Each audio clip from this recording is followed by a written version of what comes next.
The rise of the Mongol Empire is one of the most extraordinary and brutal sagas in world history. From the windswept steppes of Central Asia, a scattered band of nomadic tribes united under a singular and ruthless vision, led by a man destined to become the most feared conqueror the world has ever known, Genghis Khan. What began as a local uprising quickly turned into a whirlwind of conquests, leaving behind shattered kingdoms and burning cities. In less than a century, the Mongols carved out the largest continuous land empire history has ever seen, from the Pacific Ocean to the gates of Europe. To their enemies, they were a force of apocalyptic terror, an unstoppable wave of horsemen that seemed to descend from nowhere. To their subjects, they were brutal overlords, but also unexpected bringers of order, trade, and an unprecedented level of connectivity between continents. Even the greatest empires are not eternal. After decades of expansion, internal conflicts and fragmentation began to tear the Mongol world apart, leaving behind a legacy both feared and admired, remembered for its savagery, as well as its surprising sophistication. To understand the secrets behind their unstoppable rise and sudden collapse, we have to start from the very beginning.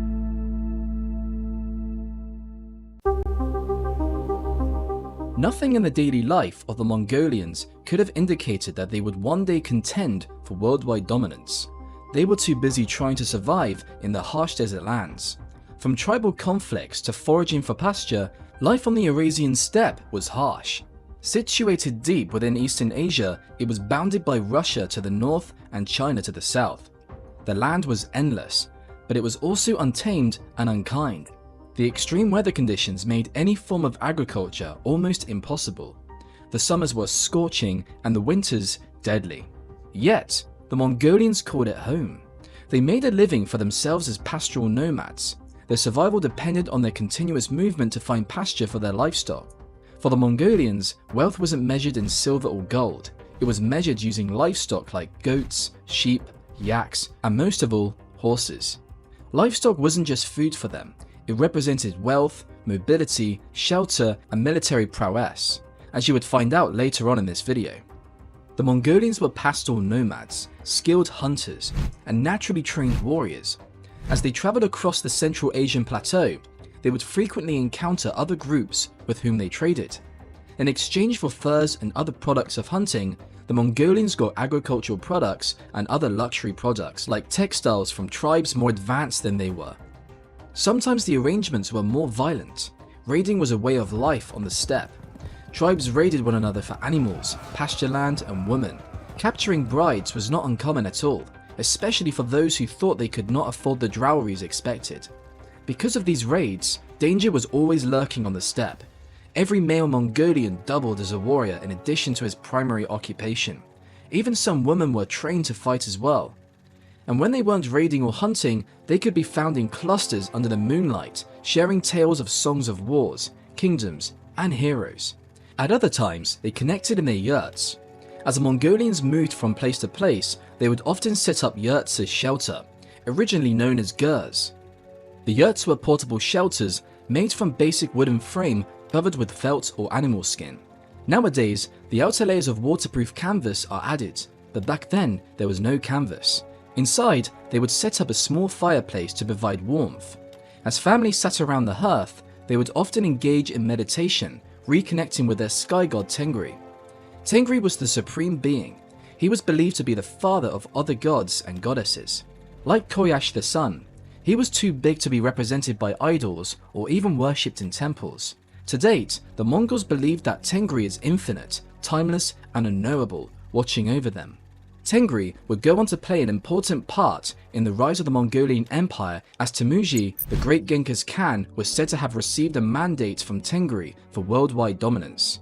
While Tengri was the supreme god, Mongolians also practiced other religions like shamanism, Buddhism, Christianity, and Islam. Shamanism was most commonly practiced, especially before Buddhism and Islam arrived. The practice of shamanism involved intermediaries known as shamans or ba between the natural and spirit worlds. They conducted rituals, healed the sick, and foretold the future by entering trances. Shamans would often throw ceremonies with rituals and dances using psychoactive substances to enter trance-like states and connect with the spirits. Mongolian society was as fractured as it was united. This Mongolian empire didn't start out as a unified kingdom. The term Mongol was used loosely for nomadic tribes on the Eurasian steppe. The first mention of people who may be identified as the Mongols in the Chinese chronicles is the Xiongnu people. This can be dated back to the times of the Shang dynasty, around 4,000 to 3,000 years ago. The Xiongnu built an empire as Mongolia over 2,200 years ago, during the unification of China as an imperial state. Unfortunately, the empire only lasted a few centuries due to political tensions between them and the Chinese, as well as intra-tribal wars. In present-day Mongolia, the Xiongnu are identified as both Turkic-speaking peoples and as Mongols, or Mongol speakers. Another important tribal group is the CMP or the CMB, recognized between the 4th and 6th centuries. Mongolia also had a history of long interactions with Turkish people. Popularity known as the Turks of Mongolia, they were a tribe ruled by the Chinese Ruan. Not too long after, they overthrew their masters and came into power, becoming contemporaries of the Tang dynasty in China between 618 and 907. They centered their power in the Orkhon River Valley in the northern part of the country. After their fall, the Uyghurs came into power. The story of the unified Mongolian Empire really begins in the 11th century. Prior to this, the Mongolians never considered the possibility of forming alliances to fortify themselves against their common enemies. But by the 11th century, the Mongolians were beginning to recognize their true enemies. The Khitan were Mongolians who lived in northeastern China. They established the Luo dynasty, which ruled from the 10th century to the year 1125 and controlled most of the Mongolian territory. Their strategy was the same as any of the previous ruling clans, to divide and conquer. They would often play tribes against one another. At this point, there was some sort of unification that already existed. History records the existence of a tribal confederation known as Kamang Mongol-Ols, which means nation of all the Mongols. This was, however, not inclusive of all Mongolian tribes. Not too long after, the Khitan fell and the Jin, who were neither Chinese nor Mongolian, took over. The Jin chose to favor a tribe called Tartars instead of the Kamang Mongol-Ols because the Kamang Mongol-Ols had supported the Khitan in battle. The Tartars were Mongols who lived to the east and south of northern Mongolia and had been excluded from the Kamang Mongol-Ols. The Kamang Mongol-Ols had been supporters of the Khitan Lao and even battled alongside them in battle. In the last battle of the Khitan Empire, 50,000 men from the tribe fought alongside the Khitan. This is presumably why the Jin looked in favor upon the Tartars. For a long time, the Mongols were also known as Tartars because they became the dominant tribe among the Mongols. As usual, their divide and conquer strategy worked. The Kamang Mongol and Tartars were in a long-term rivalry. This struggle gradually weakened their confederacy. The people were getting drained. They had been sold the idea that tribal warfare was crucial for their survival, but it came at a heavy cost, one that they were no longer willing to pay. It was at this point that a man named Yesuge, the chief of the Borijin clan, one of the tribes under the Kamang Mongol-Ols, thought to unite the tribe again. His brilliant plan? To marry off his 9-year-old son to the daughter of a nearby chief. Now this is where the story of Genghis Khan, universal ruler of the Mongolian Empire, begins.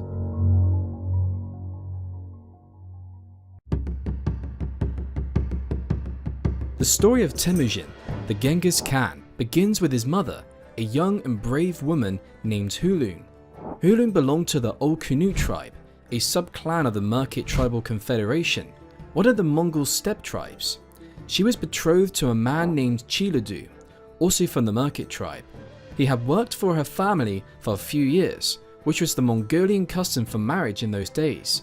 Young men, when accepted, would work for the bride's family for an agreed duration to earn the bride's hand in marriage. History has it that on their way to their new home from Hulun's family house, they saw a band of raiders approaching. We established earlier that it was common in steppe tradition for men to kidnap wives when they couldn't afford the dowry or were unacceptable to the family. Hulun looked to her husband in fear. They both knew what was coming. Hulun chose to make the brave decision. If the raiders saw Chiludu with her, they would most likely kill him and kidnap her. So she gave a piece of her clothing and asked him to remember her as she urged him to leave her. That was the last time Hulun would ever see Chiludu. She was about to begin a new adventure, one that would change her life forever. The head of the band of raiders was no other than Yasuge, head of the Borjin clan. He was a man with many enemies, many of whom were affiliated with those he had defeated in battle. He didn't know it at the time, but he had made an enemy of the Merkits. Hulun became Yasuge's wife and was brought to live with him and his extended family, which included another wife and 3 young children. Hulun accepted her fate as Yasuge's wife and shortly after got pregnant. Sometime between 1155 and 1167, she gave birth to a son. Yasuge named him Temujin, after a notable warrior that he'd just killed. Temujin was born holding a blood clot in his hands. The shamans believed that this was a sign from the gods, signifying his great destiny as a warrior. For the next few years, Temujin's life was nothing spectacular. He was often bullied by his half-brothers and was a timid child. When he was 8 years old, his family decided that it was time for him to get married. 8 was the earliest age at which marriages could be arranged among Mongolians. Wanting to also unite the tribes, his family set out to find a wife for him. His mother, Hulun, had pleaded that his father return to her tribe to find a wife for him so he could know his roots.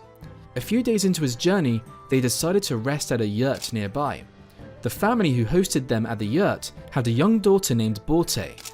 Temujin took a liking to her, and the families agreed that Temujin would work for the family for a few years as a sort of dowry. It was expected that when he was done, the children would be old enough to marry, and so Yasuge left him in the care of his future in-laws and began the journey back home. Unfortunately, he barely got home alive. While on the way back, Yasuge came across a group of warriors celebrating a feast. These men were Tartars. They invited him to join them, but one of the men kept staring at him. He recognized him as the man who had killed their tribe member Temujin, who coincidentally was the man Yasuge named his son after. Right then and there, a revenge scheme was hatched. The men secretly poisoned his food. The poison was slow acting, and so Yasuge managed to get home before succumbing to death. The family tried to send for Temujin, but it was too late. By the time Temujin returned, his father was dead. Thus began the beginning of struggles for Yasuge's family. Now that Yasuge was dead, the family seemingly had nothing to offer and were abandoned by the other tribes. They even stole the family's livestock. The Kamang didn't care if they lived or died. Hulun had to step up and take the reins over her household. Once she mounted a horse and followed the tribesmen who had abandoned them, holding her husband's suludare up to remind them of the service he'd done. The suludare was made of horsehair attached to a spear or pole, symbolizing the soul and power of a warrior. An old man who was not in support of the actions of the kingsmen called them out for abandoning the family of such a noble warrior. The old man was murdered that day with a spear thrust through his chest.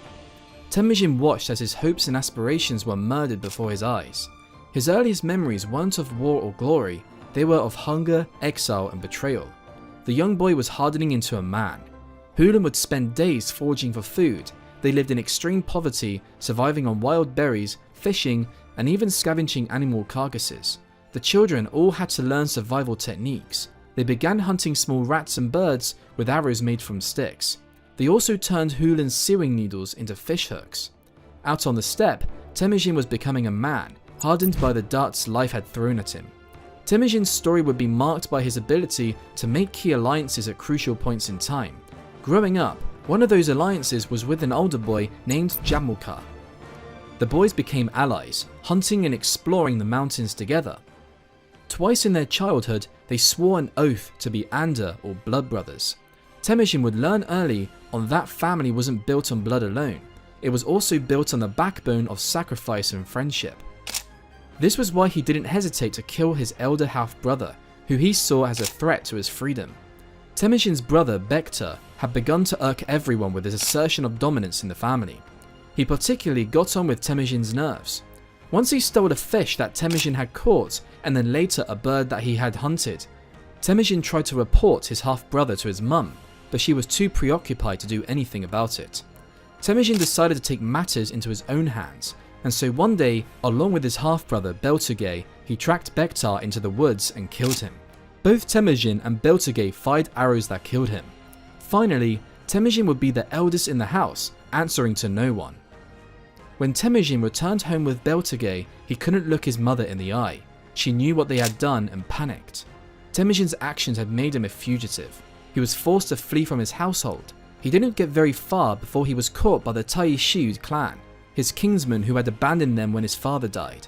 He was captured and placed in the stocks to live like a slave. Temujin never gave up though. Years in the desert fending for himself had taught him patience, so he waited, biding his time. One day, he was left under the care of a young boy. The warriors had been drinking and were all intoxicated. Temujin knocked the young boy unconscious and hid him in a reed nearby. He didn't try to escape till he was sure that the warriors had left the camp. Once they left the camp, he escaped his stocks with the help of a local family. His next mission was to find his long-lost bride, the one whose love he had never got to relish. It had been 7 years since he had last seen her. Surprisingly, Temujin would find his bride waiting for him when he went looking for her. The family still gave their blessings despite knowing all of his troubles with his clan. His marriage to Borte cemented his first true alliance with a powerful tribe, the KONQUEROR. The steppe had a custom of brides presenting a clothing gift to the fathers of their husbands. Temujin's dad, Yasuge, was late, and Temujin saw an opportunity. When they presented him with a coat of black sable, the most prized fur of the steppe, Temujin gave the coat to Onkan, an old ally of his father. Onkan was the leader of an influential tribe, the KHANATES, one of the few tribes practicing Nestorian Christianity at the time. In the past, Yasuge, Temujin's father, had fought by his side to help overthrow his uncle so he could become the tribe's leader. They were actually Anda, men who had sworn a blood oath to be brothers.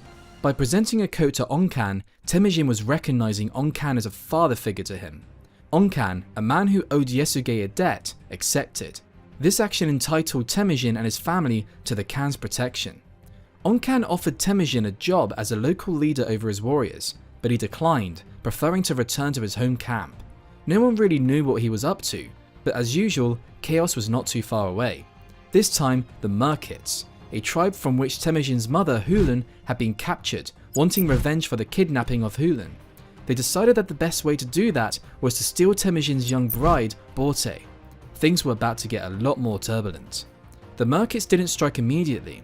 It would appear that the news of Temujin's success and growing alliances infuriated them. One night, they finally attacked. Outnumbered and vulnerable, Temujin fled into the woods with his mother and a few of his warriors. Sadly, Bort was left behind. Some say that this was a strategic move by Temujin to give them time to escape, but others do not believe this, as events would show the care that Temujin had for Borte. This was every bit a love story as it was a war story. Bort was captured and given to a Merkit warrior named Chilchabork as a concubine or wife. Saddened and ashamed of the events that led to the kidnap of his wife, Temujin sought help from his new dad, the Onkan. The Onkan was livid that the Merkits would do that to someone under his protection, so he committed to joining Temujin in the fight. Temujin also sought help from his Anda Jamuka. Jamuka also had a grudge against the Merkits. He had been kidnapped and forced into labor by the Merkits till he escaped. He was equally eager to carry out his revenge. So the three men hatched a plan to carry out their revenge on the Merkits and rescue Borte. It took months of planning to hatch a plan that would lead to the complete defeat of the Merkits. Finally, they launched into a fierce battle, and Bort was rescued. It became obvious not too long after Bort's return that she was pregnant. Eventually, she gave birth to a son and named him Jochi. Many believe that while in the camp of the Merkits, she was raped. Also, the timeline within which Jochi was born appeared to point to the fact that she might have been pregnant at the point of her rescue, so there were rumours concerning his paternity that never really went away. Temujin, however, fully accepted Jochi as his own. Temujin was finally beginning to feel like he could catch a break. Jamuka felt the same way and proposed that they form an alliance, living side by side. The two men became even closer. Years of struggle and pain had deepened their bond, so for the third time they took a blood oath to be brothers. Living together heightened the difference in the ideologies of both men. Jamuka believed in aristocracy. Simply put, he believed that men should rise to power not on merit, but simply on account of the nobility of their lineage. This was, of course, fair to him, as he had ties to the royal Mongol lineage and was favoured by the traditional elites for the throne. Temujin, on the other hand, believed that power should be given to people who had shown themselves capable of handling it. He believed in leadership based on merit. This was expected from him, as he had risen through poverty, hunger, and slavery to become a worthy competitor for the throne. For this reason, the clans were divided. More traditional leaders believed that the leadership position was due to Jamoka, by virtue of his family lineage. Other smaller clans and people supported Temujin as he provided a platform for people to rise if they were ambitious enough. Jamoka, not unlike Temujin's elder brother, whom he murdered, was beginning to assert his dominance over everyone, especially Temujin. One day he suggested that they divide their herds. He asked Temujin to take the goats and the sheep while he took the horses. This power move did not go unnoticed by Temujin. Horses represented nobility and power, while goats and sheep were generally associated with a lower status. He decided then to leave and form his own kingdom. Surprisingly, several men from Jamoka's clan, along with their families, opted to follow Temujin. Some of them were outcasts, others orphaned or simply of a lower status within the clan. They knew they would never have an honorable place in Jamoka's kingdom, so they followed Temujin, who offered hope to everyone willing to show their capabilities. As expected, the noble family stayed with Jamoka. They didn't want their right to the throne dragged with them. Temujin began to set up his own clan from the families that chose to support him. He had people from the Jaduran clan, Mukalai, Subutai, and Jurkin, all elected to stick with him till the end. His charisma, tactical brilliance, and revolutionary idea that loyalty should be earned through merit, not bloodline, won him followers from all backgrounds. He called together a KHUBILAI, which is a gathering of Mongol chieftains, nobles, and influential figures deciding on key issues, one of which was electing a Khan who would be the leader of the clan. He was elected as Khan, which was his plan after all. In the KHUBILAI, decisions had to be made by consensus. This meant that Temujin was actually widely respected and maybe even loved. So in 1186, at age 24, Temujin was proclaimed Khan by a small KHUBILAI of supporters. It was a direct challenge to Jamoka, who thought Temujin did not deserve that position. Temujin kept his promise of meritocracy after all. After becoming Khan, it was time to decide on who would be members of his Khan's court, also known as his Ordu or Horde. Traditionally, this should have been made up of his family members, people of noble titles, but instead he chose butchers, cooks, archers, and other unexpected people without regard for family ties. The people only respected him more. He also put together a group of elite guards to guard his camp at all times. All the while, Jamoka kept an eye on him from a distance. His cup of vengeance was almost full, and Temujin was about to drink from it. Some years down the line, Jamoka saw his perfect opportunity to strike. During a cattle raid, one of Temujin's followers had killed a distant relative of Jamoka. Jamoka decided that this was enough justification for his revenge, so he mounted an attack on Temujin and his followers. It was called the Battle of Dalen Baljut in 1187. Their armies clashed near the Onan River and Jamoka defeated Temujin. It was a great loss to Temujin, but not an unforeseen one. Jamoka had a much greater army and the attack was unexpected. Jamoka decided that defeating them was not enough. He wanted to make a statement as well, so he captured 70 of Temujin's most trusted commanders. Instead of killing them quickly or selling them for a ransom, which was more typical, he decided to boil them alive. While this action deeply hurt Temujin, it also affected Jamoka's reputation. Even the nobles thought this was cruel and vindictive. Because of this, Temujin gained even more supporters. After his defeat, Temujin retreated, possibly to the Khenti Mountains or around the upper Onan River. While there, he was strategizing, planning his comeback. He continued to form alliances with other clans while gaining more of Jamoka's supporters. He strengthened his alliance with the Onkan of the Karaite tribe, who had helped him rescue his wife, Borte. Then, between 1190 and 1194, an unexpected opportunity came. The Jin dynasty of China approached Onkan to help wage war against their sworn enemies, the Tartars. The Onkan enlisted Temujin and his clan to join the battle. Temujin decided to seek help of the Jurkin to join his force, and they agreed. Shortly after the battle, there was a feast involving members of Temujin's clan and the Jurkin. Beltagay, Temujin's half-brother, saw two Jurkin trying to steal horses. This was a grave offense. One of the men who attempted to steal the horses was a famous wrestler named Buri. Belgatay challenged Buri to a battle, which should have been an honorable one, but Buri drew his sword and cut Belgatay on the shoulder. Temujin and his clan were livid. Belgatay was a noble commander and the Jurkin had no right to do what they did. This should have easily escalated into a war, but Temujin thought to bide his time. Revenge was coming, but it wasn't time yet. The day of battle finally arrived and the Jurchen didn't show up. The battle went without them and it was a resounding victory. The spoils screamed of opulence. The Tartars were wealthy people with access to goods manufactured in China. They had silk, jewelry in both gold and silver, and of course, livestock. Among other things, the spoils were distributed and everyone returned to their camps happy. Temujin and his warriors, however, returned home to find out that the Jurchens had raided his camp. He was livid, and it was finally time to teach them a lesson. Temujin launched a military campaign against them, defeating them thoroughly. Then he executed the Jurchen nobles as it was customary. But he also did something revolutionary. On the steppe, after raiding the community, key prisoners were often taken while the others were left alone to deal with the ruins. Often these tribes would regroup and strategize and eventually launch a counterattack. Temujin must have thought this idea was a little silly, especially as it yielded the same results every time. What he did instead was to try the Jurchen leaders with the Kurultai, find them guilty and have them publicly executed. This he did to instill fear, but also instill some form of justice. He then absorbed other key members of the Jurchen clan into his clan, not as slaves, but as full members with privileges.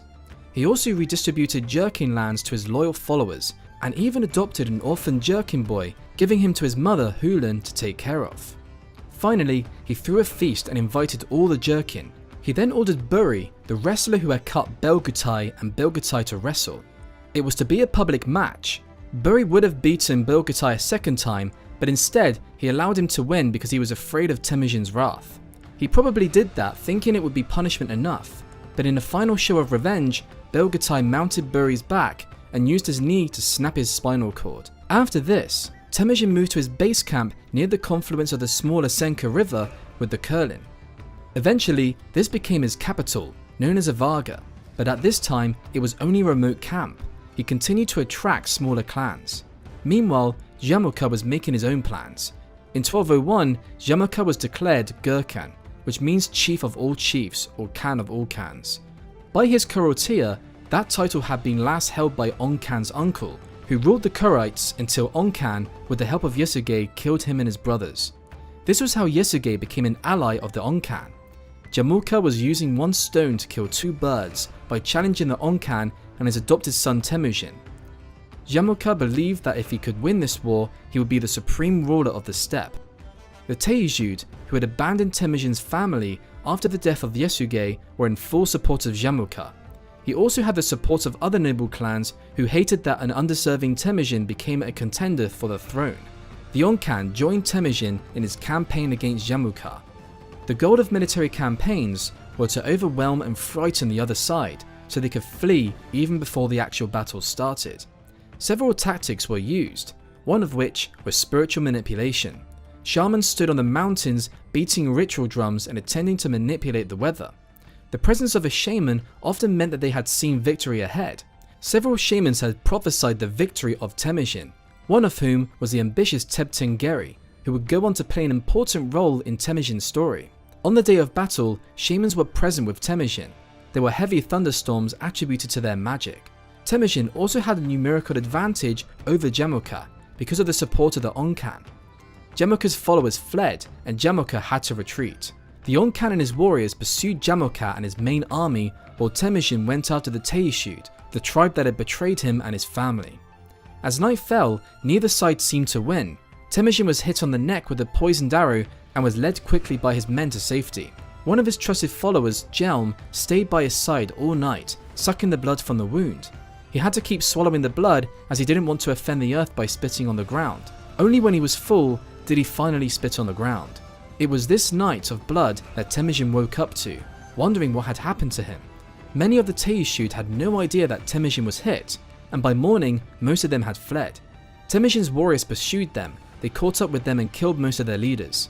Temujin set free the family who had helped him escape 30 years earlier.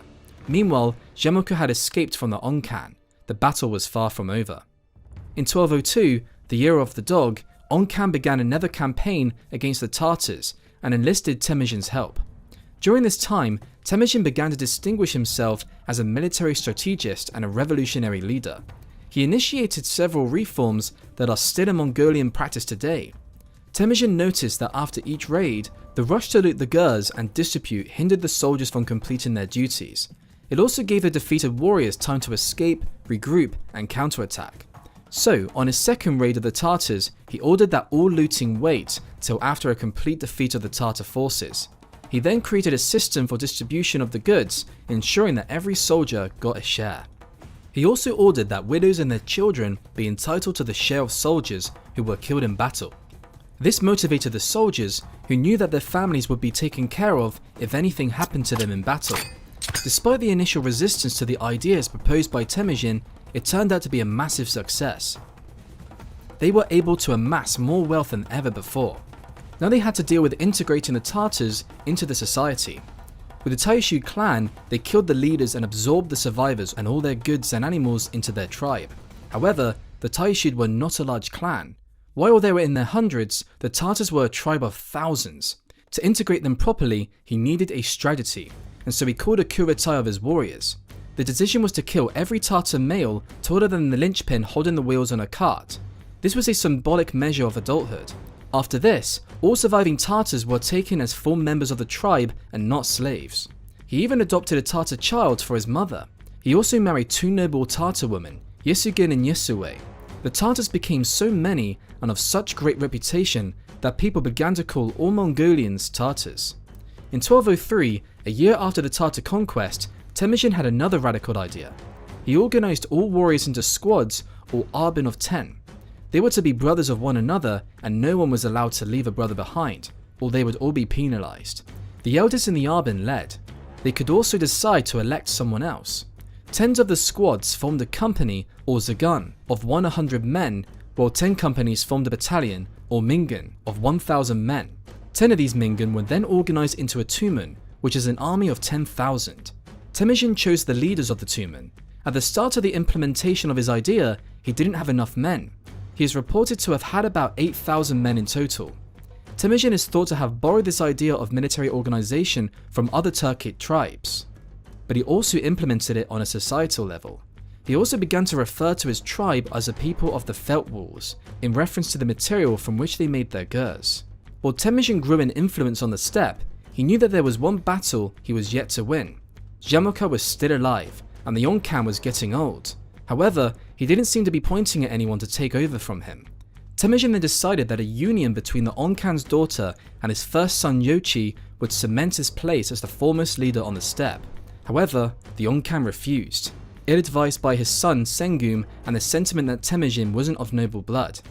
Later, he sent a message to Temujin telling him that he had changed his mind. Temujin was elated, completely unaware of Onkan's plan for him. The Onkan had devised a plan to get rid of Temujin without necessarily going head-to-head with him in battle. He knew Temujin would win, so he set a date for the wedding and invited Temujin to come and celebrate the union of their offspring.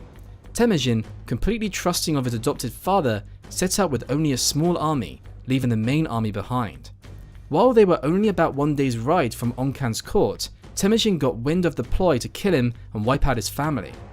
With his main army left behind, he knew he had just one option, which was to run. He ordered his small group to disperse quickly in all directions, while a few loyal companions fled east before the Onkan to begin his pursuit. After days of running, exhausted, hungry and dehydrated, they got to the shores of Lake Baojuna. When Temujin looked around to see how many men survived the flight, he only counted 19. 19 men of varying religions and tribes who now faced the possibility of death due to starvation. Right at that moment, a wild horse unexpectedly appeared from the north. Kaza, Temujin's brother, pursued the horse and caught it. The men skinned it and used dry dung to make a fire over which they cooked it. They took the appearance of the horse as a sign from their god to forge ahead. Right there at the waters of Baojuna, the men swore their loyalty to Temujin, and he thanked them in return, promising never to forget their loyalty. The covenant they took is retold in history as a Baojuna covenant. Now, the men had found the vigor they needed to counterattack, so they planned.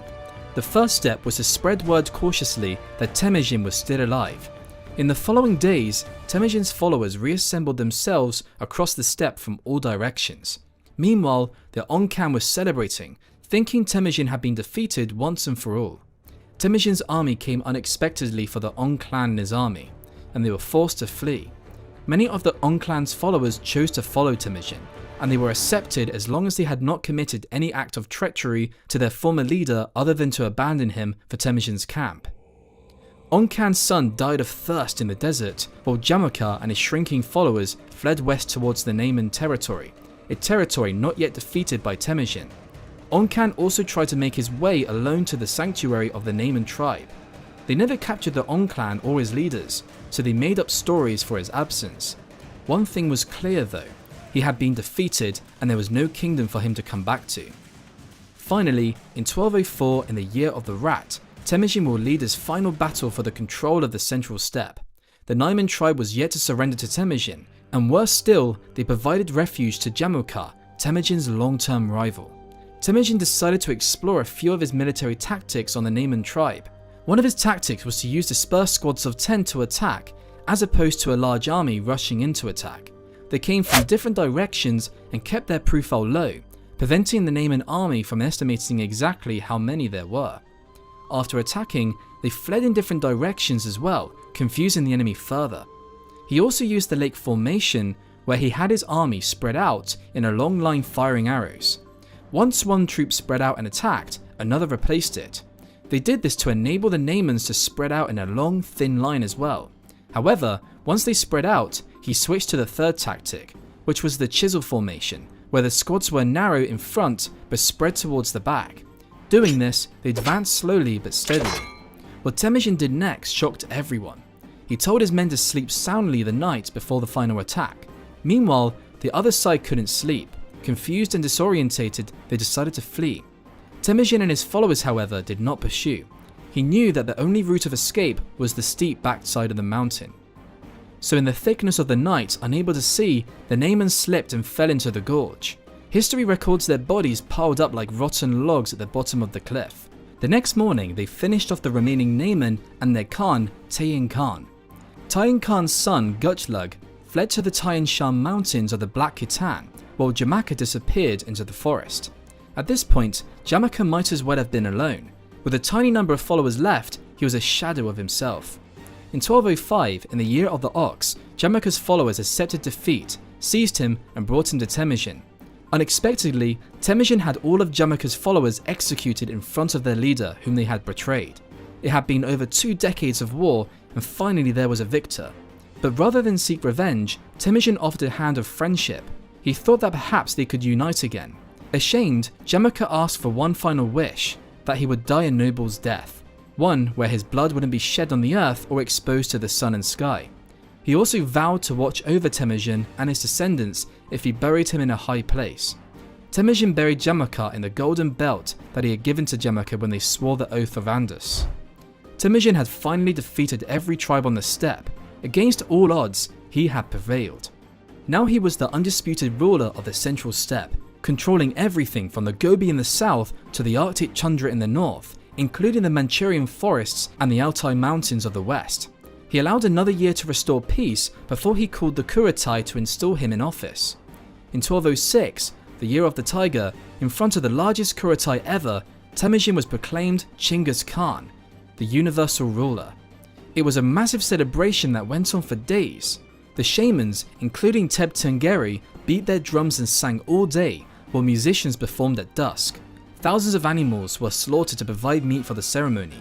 Young people played games competing in wrestling, archery, horse racing, and other traditional games. As with every major political event, young people competed in wrestling, horse racing, and archery, the traditional games of the Mongol known as Nadim. Temujin now controlled about 1 million people of the different nomadic tribes, and some almost 20 million animals. He was no longer just the ruler of all the people of the Felt Walls, and so he gave his people a new name, Yeki Mongol Ulus, the Great Mongol Nation. He rejected the older tribal titles such as Gurkhan and chose instead the title Chinggis Khan, a name that later became known in the West through the Persian spelling as Genghis Khan. Under his rule, the steppe was no longer a land of scattered tribes, but a single force, united, resolute, and ready to conquer anything that stood in its path. The storm was no longer coming, it had begun.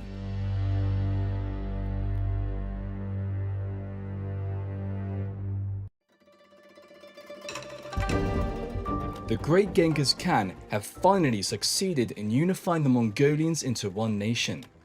It had taken decades of warfare and strategy, but now they would be known as the Great Mongol Nation. Genghis Khan had set out to work on establishing his kingdom. It was time to abolish the laws that would not serve as vision for the new kingdom and establish new ones. Recall that in 1203, after the Tartar conquest, Genghis Khan had set out to work revolutionizing not just his military system, but the entire tribe. Warriors were organized into squads of 10 called Arban, and 10 of those squads formed a company called Zagan. 10 Mongolian companies formed a battalion of 1,000 men called Mingan, while 10,000 men were organized into the Tumen. Previously, he didn't have enough men, but now he did. While the squads and groups were allowed to pick their leaders, he chose the leaders over the Tumen. Under his regime, shepherds, hunters, or cowherds could advance to become generals in the army. He set up his most loyal followers, who had been with him from the start, as leaders of thousands and tens of thousands. To Genghis Khan, leadership was about loyalty and not family. It is said that while he gave units of 10,000 to his loyal friends, members of his family received way less. He gave his mother 5,000 units and did the same to his youngest brother and 2 youngest sons, Ogedei and Tului. Even his eldest sons only received units of 8,000. The death penalty was enforced for those who abandoned their units. He made a lot of new laws, such as forbidding the kidnapping and forceful marriages of women. His last ordeal with Borte, his wife, still had rumors brewing over the legitimacy of his son, Joki. He also forbade the enslavement and abduction of Mongols. Genghis Khan was clearly using his unfavorable life experiences as a framework for establishing just laws. He also declared all children legitimate, whether born to a wife or concubine. In addition, he forbade the rustling of animals, perhaps recalling his family's ordeal when their livestock was stolen. Anyone who found a lost animal was required to return it to its rightful owner. If they failed to do so, then they would be regarded as thieves, which carries a death penalty. During breeding time, hunting of animals was forbidden. He declared complete and total religious freedom for everyone. This would prove to be important later on in his journey. Religious leaders were exempted from taxation on their property. He established laws to prevent feuds over the office of the Khan. It was established that Khans could only be elected by Kurultai. A death penalty was applied to those who flouted this order. However, the death penalty had to be applied through a Kurultai of the whole family. Oddly enough, he was outlawing the very means that brought him to power. Genghis Khan also insisted on the adoption of a writing system. While writing had been present for centuries, especially among the Christians and Muslims, Mongols had never really learned the skill. All of this he adapted into the code of ethics called the Yasa, which was at the time an oral code later adapted into a written one. The Yasa governed general public law, inheritance, and warfare. The 3 objectives of the Yasa was to establish a criminal code, unite nomadic tribes and other members of the empire, and establish a legal obligation and enforcement system to demand loyalty to Genghis Khan. Only pieces of law and ordinances have been preserved. No whole copies remain. Apart from the Yasa, the Khan occasionally offered advice or remarks, referred to as bilik, which means wisdom. With the battle for the throne over Genghis Khan sought new conquests. His first campaign was against the Western Shah, a Tangut kingdom in the northwestern China. The Tangut posted an unusual challenge to Genghis Khan. As the city was walled and had fortresses, their army was also twice the size of the Mongolian army. The Mongolians had to learn new military techniques. One of them was keeping the city under siege. Between 1207 and 1209, Genghis launched repeated attacks on Western Shah cities using siege engines adopted from Chinese engineers and relentless mobility. They cut off their food supply and even attempted to flood the city by diverting a river as well. That didn't go so well, as they flooded their own city instead. Notwithstanding, the Mongols learned the importance of siege warfare in this campaign. Eventually, the surrounded city succumbed to starvation and diseases, and the Shah Empire had to submit to Genghis Khan and become his vassal. While the Genghis Khan faced battles on the outside, he also faced problems internally. His family members were getting wary of his policy on loyalty above family. They got significantly lower shares of goods and power than other allies and friends. His mother Holin was particularly apprehensive about a shaman named Teb Tingeri. Teb Tingeri had risen to power by aligning himself politically with the Genghis. He had made prophecies over time about how the eternal blue sky god favored Genghis Khan. He was always interpreting dreams about the favor of the gods over the Genghis. It is no wonder Genghis Khan found him useful and drew him even closer. The closer he came to the throne, the more powerful he became. Soon, Genghis Khan put him in charge of overseeing the estates of his mother Holin and his younger brother. All the while, Teb and his 6 brothers were enriching themselves and using their power to oppress others. Once they beat up Genghis Khan's brother Kassa, ashamed, Kassa went to his brother seeking revenge, but Genghis Khan sneered mockingly and dismissed him. To further drive a wedge between them, Teb Tingeri went ahead to prophesy that Kassa was also in the race for the throne and would, in fact, rule his kingdom. This was all Genghis needed to imprison Kassa. Holin, however, was exasperated with the seeming influence that Teb Tingeri had over her son, so much so that she drove through the night once to speak to Genghis Khan. She reportedly got into Genghis Khan's Jia, untied Kassa, and held her naked breasts in her hands. Furiously, she charged at Genghis Khan and warned him sternly. She reminded him of how he killed his brother Beta. Genghis could only pacify her by releasing Kassa and giving him back some of his control. In spite of this, Teb and his brothers were still out of control. Shortly after Holin's visit, she died, and her estate was to go to her youngest son, Tomochi Otogen, who had taken care of her in her last days, according to tradition. Teb, however, refused to relinquish control and publicly humiliated Tomugi Ochigen. Borte, Genghis Khan's wife, had to step in. She confronted her husband over his alliance with Teb and warned him that if anything happened to him, Teb would not hesitate to strip even his sons of their inheritance. This was enough to catch Genghis Khan's attention, and he decided to deal decisively with Teb. He invited Teb and his brothers to his chambers. There, Tomugi Ochigen, his brother, was waiting. Tomugi grabbed him as though to wrestle, and Genghis Khan ordered that they take their wrestling match outside. Immediately, Teb got outside. 3 men were waiting to kill him. That was the end of the reign of Teb Tingeri. Genghis Khan installed a new shaman who was older and less ambitious. In the midst of all these, Genghis Khan sought new alliances to expand his kingdom. In 1207, he sent his eldest son Joki, along with his 2 men, on a campaign to Siberia, which was a modern-day Siberia. Joki returned with thousands of new recruits for his army. Genghis Khan was happy, and in his policy of inclusion, negotiated several tribal marriages between the people at Siberia and his people. He also looked to the south for new relationships. The south was far more advanced, especially in the textile industry, with their silk, damask, and other materials. The Uyghur people of the great deserts of Taklamakan, in what is now Xinjiang in China, offered their submission to Genghis Khan, and Genghis Khan offered his daughter in marriage to the Uyghur Khan. The wedding was lavish, with the Uyghur Khan arriving with gifts of gold, silver, pearls, and woven textiles.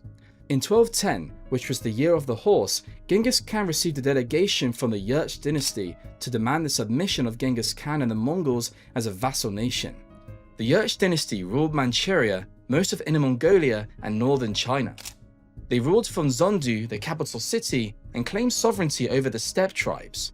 On Khan had paid allegiance in the past, and they expected nothing less from Genghis Khan, so they asked him to kowtow. To kowtow in ancient Chinese culture is to kneel and touch one's forehead to the ground as a deep act of respect, submission, or worship. Genghis Khan knew how to kowtow, but after decades of fighting to get where he was now, he wasn't going to kowtow to anyone. History records that he turned south, spat on the ground, rained insults on them, and stormed off on his horse, leaving them to choke in dust. This was Genghis Khan's declaration of war, and he had thought carefully about it. In the year of the sheep, Genghis Khan ordered a Kurotai to share his plan on what he believed would be the next conquest. Once he felt that he had gotten through to the tribe members, he withdrew to the mountains to pray. Over there, he bowed to the eternal sky god and pleaded for help, recounting the torture and killings perpetrated by the Yuekin in the past. Back on the ground, the Mongolians were fasting and praying as well, waiting for the return of Genghis Khan.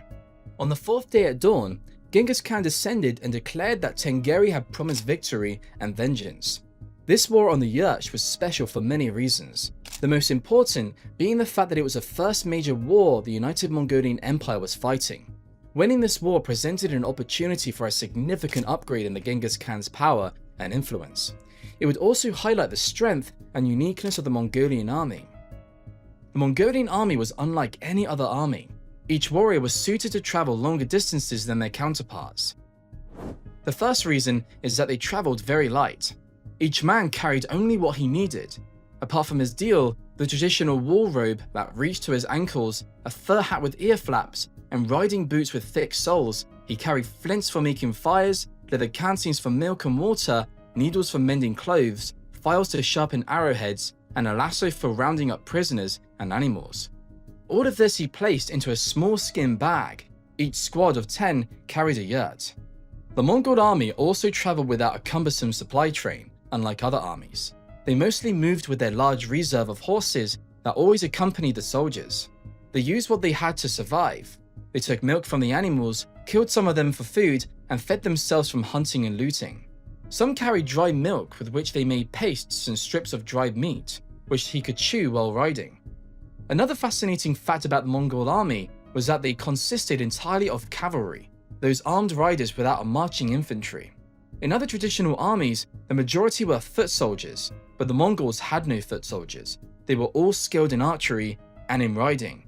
The Yurch warriors had twice the size of the Mongol army, with the majority of their soldiers being foot soldiers.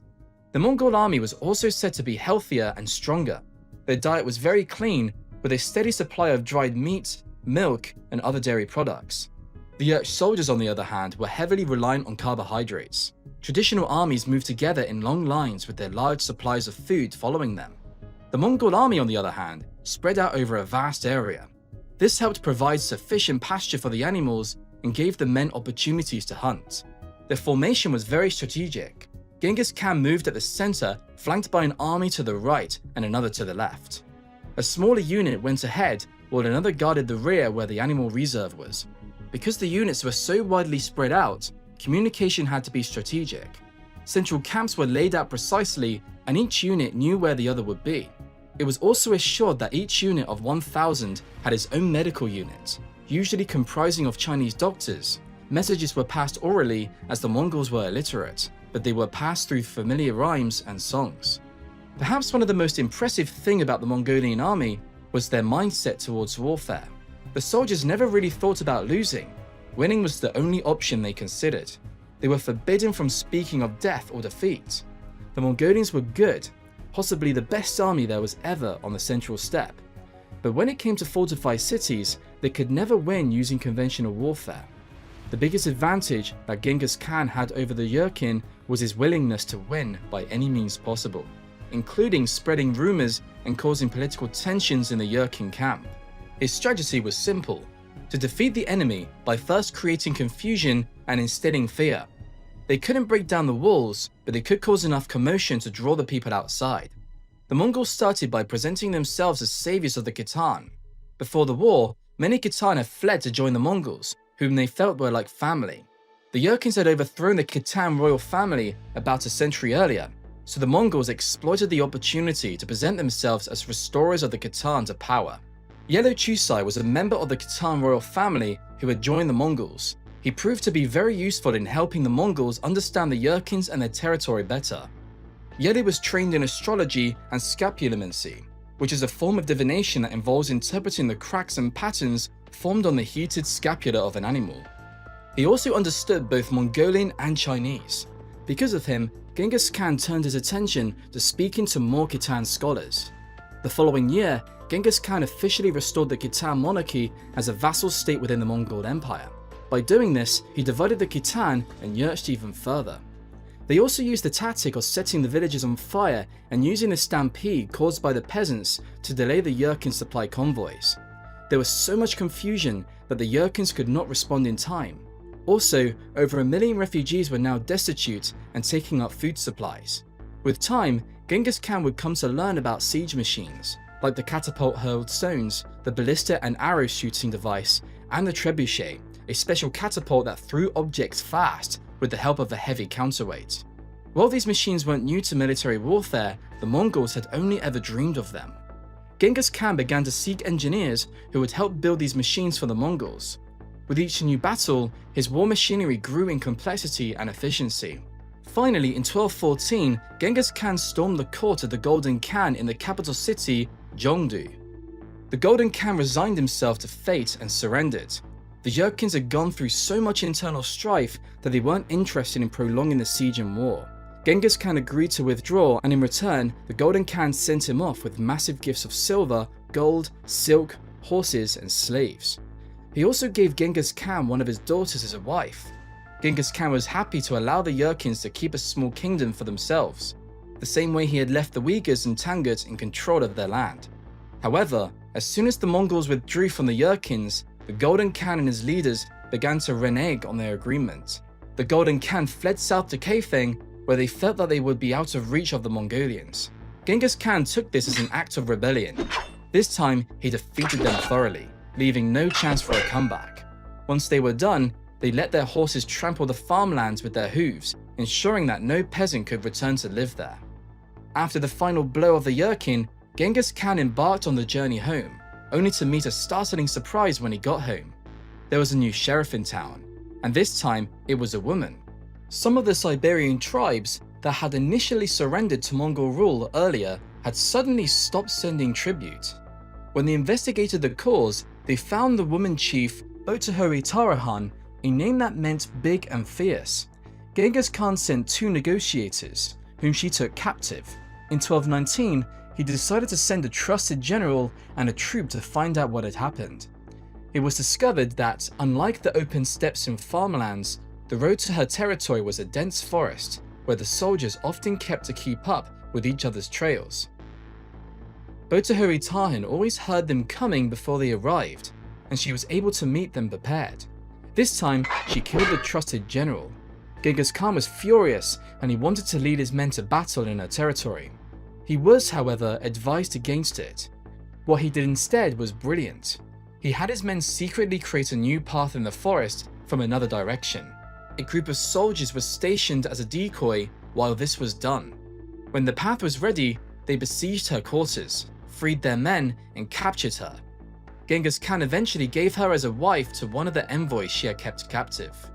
Genghis Khan also received a group of envoys from the Muslim people of Kashgar, who were being persecuted by their leader, Gurchlag, son of Tayin Khan, of the Naming tribe.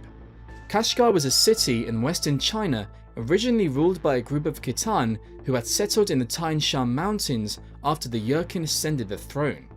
After Genghis Khan defeated the Naman people, Gurchlag, son of Tayin Khan, fled to the south, married the daughter of the Black Khitan ruler, then usurped his power.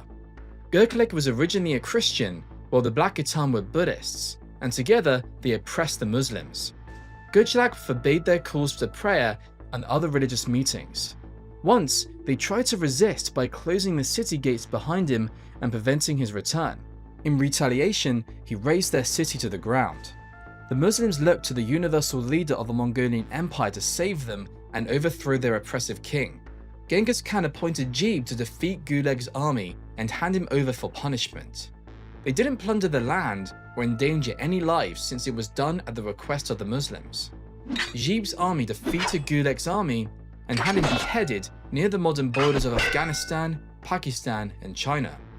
The people of Kashgar were elated and were said to have proclaimed the Mongols to be one of the mercies of the Lord and one of the bounties of divine grace. In 1219, Genghis Khan was approaching 60 years of age.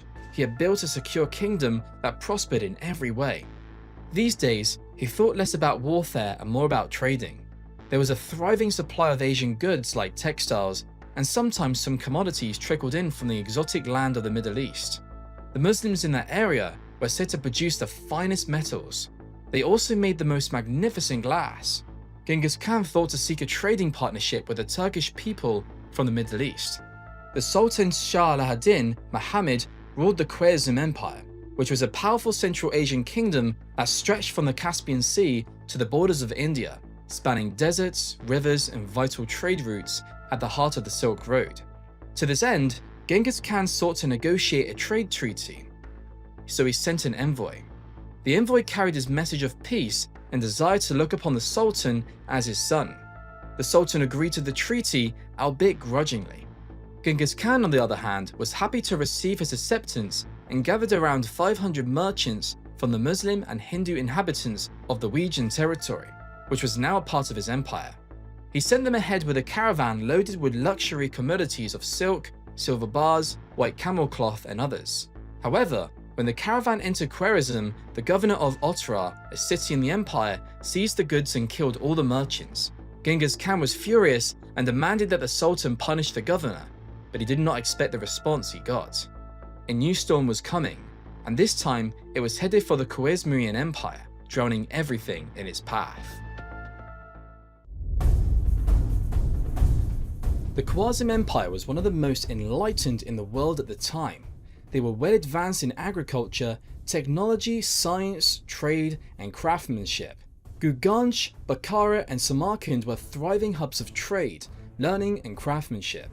They also produced intellectuals like al-Biruni, one of the greatest scholars of the medieval Islamic world. They had a good army, but internally they suffered from political tensions that caused factions within the army. This is probably why they should have thought more carefully about responding to Genghis Khan. Genghis Khan thought to expand his trade into the Middle East, so he sent an envoy to the Sultan of the Khwarezm Empire. The Sultan grudgingly accepted, and Genghis Khan sent a caravan of goods with 450 merchants. The governor of Otrar intercepted them, accused them of being spies, and, with the permission of the Sultan, killed the merchants and sold the goods. Genghis Khan sent a request to the Sultan asking him to punish the insolent governor, but then the Sultan proceeded to insult him further. He killed one of the envoys, who was a Muslim, and shaved the beards of two others, which was deeply humiliating to the Mongols, after which they sent them back to Genghis Khan. Genghis Khan was mortified, but beyond that, he was enraged. As was his custom in desperate times, he withdrew to the mountaintop of Berkin-Kolden. He was there for 3 days and 3 nights, holding his face toward the earth as he offered prayers. When he descended, he was ready for battle, and this time he vowed to show no mercy. What should have become a diplomatic union between the two empires turned into a bloodbath.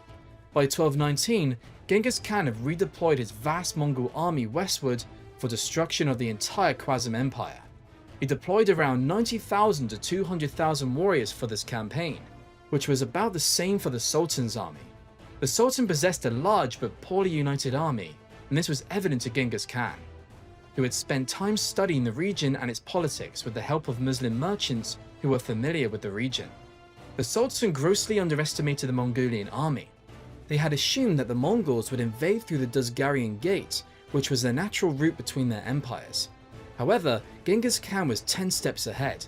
He had sent a force to go through Tian Shan Mountains and into the eastern part of the Khwarezm Empire. His son Joki and trusted general Zhib led a detachment of 20,000 to 30,000. The Tian Shan mountain passes were generally dangerous, and truly the Mongols were exhausted going through this route, but it was worth it. It caught the Sultan unaware. Another force under Chagatai and Onogadei, Genghis Khan's sons, laid siege to the border city of Otrar. The siege was said to have lasted 5 months without results, till a man named Kwarcha, who felt no loyalty to the Sultan or governor, opened the gates to the Mongols. Still, the governor held out for 1 more month till the casualties became overwhelming. Inelchuk was executed by pouring molten silver into his eyes and ears, while the city itself was razed to the ground and its remaining inhabitants enslaved. The Mongols systematically besieged Khwarezmian cities. They smashed Banakat and destroyed its capital. At Bukhara, the library was burnt and tens of thousands were slain. He was even reported to have declared himself as God's punishment for the people's sins at the mosque in Bukhara. In Nishapur, Tokacha, the son-in-law of Genghis Khan, was killed in battle. Genghis asked his daughter, Toksha's widow, what she thought of an appropriate punishment was, and she decreed that all be put to death. Some sources say she asked for the heads of men, women, and children to be placed in 3 separate piles. She also ordered that all livestock be murdered in addition. In Samarkand, Genghis Khan began to play his usual games of using rumors and lies to stir political tensions. He had heard rumors that the Sultan was enraged in a bitter battle with his mother Khan, and she had the loyalty of some of his most senior commanders. He then began to spread word that she and some of those commanders had joined forces with the Mongolian army. This further drove divisions between two camps. He even issued certain ridiculous decrees and claimed that they were either in the name of Khan or the Sultan. The Khwarezm Empire was utterly confused, and mounting a suitable defense became difficult. Because the city was more securely fortified with a larger garrison than the others, the Mongolian army mounted a joint attack. Genghis was joined by his sons in their armies. The assault was brutal, with prisoners used as body shields. By the third day, the Sarmacans launched a counterattack. Genghis Khan feigned a retreat to draw half of his garrison out of the city, and there they murdered them. By the fifth day, almost all the soldiers had surrendered. The remaining were loyal and chose to stay back. Genghis Khan ordered the citizens to evacuate the city. He promised life to those who chose to surrender, but ultimately went back on his word and murdered them all. Samarkand was crushed completely, but the Sultan managed to escape west with his son Jihaldin and some of his loyal followers to a small island in the Caspian Sea. Genghis Khan charged Subtai and Jib, his top generals, with hunting them down. Eventually, in 1220, it was heard that the Sultan was dead. Some sources say he died of pneumonia, but others say it was due to the loss of the empire. By the end of that year, the Mongols had conquered almost all major cities in the Khwarezm Empire. Cities like Bukhara, Samarkand, Otrar, Nishapur, Balkh, Peshawar, Banikat, Khojind, Herat, Bamiyan, Ghazni, Peshawar, Kazvin, Hamadan, Termez, and others were destroyed one after the other. It was a bloody war, full of pain and grief, even for Genghis Khan. While fighting in the valley of Bamiyan in central Afghanistan, an arrow struck and killed Mutagun, who was Genghis Khan's favorite grandson. He heard about the death even before the boy's father, Chagatai. He summoned his son to his quarters and ordered him not to cry, but to channel his pain on the battlefield. And that's exactly what they both did. The border city of Bamiyan was so destroyed that some sources still refer to it as the City of Woe, or the City of Screams in Persian. There were exaggerations to the exact number of people massacred in the Khwarezm campaign, but sources still put it around 50 million within 5 years. Finally, the campaign was over, and Genghis Khan could focus on more pertinent family matters. Even before the start of the Khwarezm campaign, Genghis Khan had been thinking about the issue of succession. He was well above 60 and longed to pass on the heritage to someone who would drive his vision to completion. Each son was entitled to a mini empire where they would be Khan over, but he still needed to choose a great Khan who would rule over the central government with the help of his brothers. To this effect, he summoned a Kuratia and stated his mission. After giving his opening remarks, he asked his eldest son Yoki, son of Borte, to speak. Chagatai, the next in line, took that to be his father's approval of Yoki as his heir, and he challenged him. Then he did the unthinkable. He asked the entire court if they would be willing to be led by the bastard son of a Merkit. It was like driving a knife straight through the heart of Genghis Khan. Yoki, on the other hand, let out a scream, lunged at him, and they began to pummel each other. Over the years, Genghis Khan had shut his ears to rumors about the paternity of Yoki, which began after Borte was kidnapped by the Merkits 40 years ago. He even declared all children legitimate and banned the kidnapping of women. Chagatai knew that he had deeply hurt his father and his campaign for the throne, so he tried another tactic. He proposed that rather than he or Yoki succeeding the father, their third brother Odagai would be chosen as the heir. Yoki had no choice. His paternity would forever cast him a shadow on his position. This is how Odagai was chosen. Genghis Khan then distributed lands to both sons and separated them as far from each other as he could. Genghis Khan tried some conciliatory tactics, though he put both Yoki and Chagatai in charge of the campaign at Urgent, one of the cities. Because of their constant bickering, the battle lasted longer than all the other campaigns, an entire 6 months. Genghis Khan was furious and summoned his sons. It was the last time he would ever lay eyes on Yoki. After the Khwarezm campaign, which was a huge success, Genghis Khan thought to throw a large hunt to celebrate. Thousands of soldiers took part in the hunt, which lasted for several months. All manner of animals, from rabbits to birds to large herds of gazelle, antelope and wild asses were hunted down. However, Yoki never showed up. It was even heard that he had organized rival hunts for his men in celebration. Yoki stayed in the newly conquered territory where he died not long after. There were rumors that his father may have killed him to ensure peace in the empire. All should have been laid to rest, but Genghis Khan had one last grudge to settle. When he was about to launch the Khwarezm campaign, he had approached the Burkan, the Khan of Tangut, to help him furnish his troops. But the Khan refused. He even sent him a beraging message saying that if he could not defeat Khwarezm alone, then he should stay home. Now that he had defeated the Khwarezm Empire, he was ready to teach the Tangut tribe a lesson and, probably from there, move on to the Sung dynasty, a prize he had always wanted to claim. However, something unexpected happened. During the winter of 1227, there was an en route Gobi to make war on the Tangut, and Genghis Khan paused to hunt some wild horses. His horse became skittish when the wild horses charged at him and threw the great Khan to the ground. Despite sustaining serious injuries and nursing poor health, he continued with the campaign. The battle went on for 6 months and a few days. To his final victory, it was learned that the Khan was dead, as he wanted. There was a lot of mystery surrounding his death, but what we do know is that he was buried very simply in a plain white robe and boots made of felt and embalmed with expensive spices. It is said that those who bore Genghis's body to the royal cemetery were killed to ensure its location remains unknown. Genghis Khan was buried on the slopes of the Kinteri Mountains in Mongolia in an unmarked grave, the greatest conqueror's final resting place. Genghis Khan died having lived a full life. From a settlement of scattered tribes across the steppe, he had built an empire spanning across 2 continents, leaving a legacy of terror and awe. Yet the story of the Mongolian Empire was not over. A new chapter had simply begun, and it was called the Empire Without Genghis.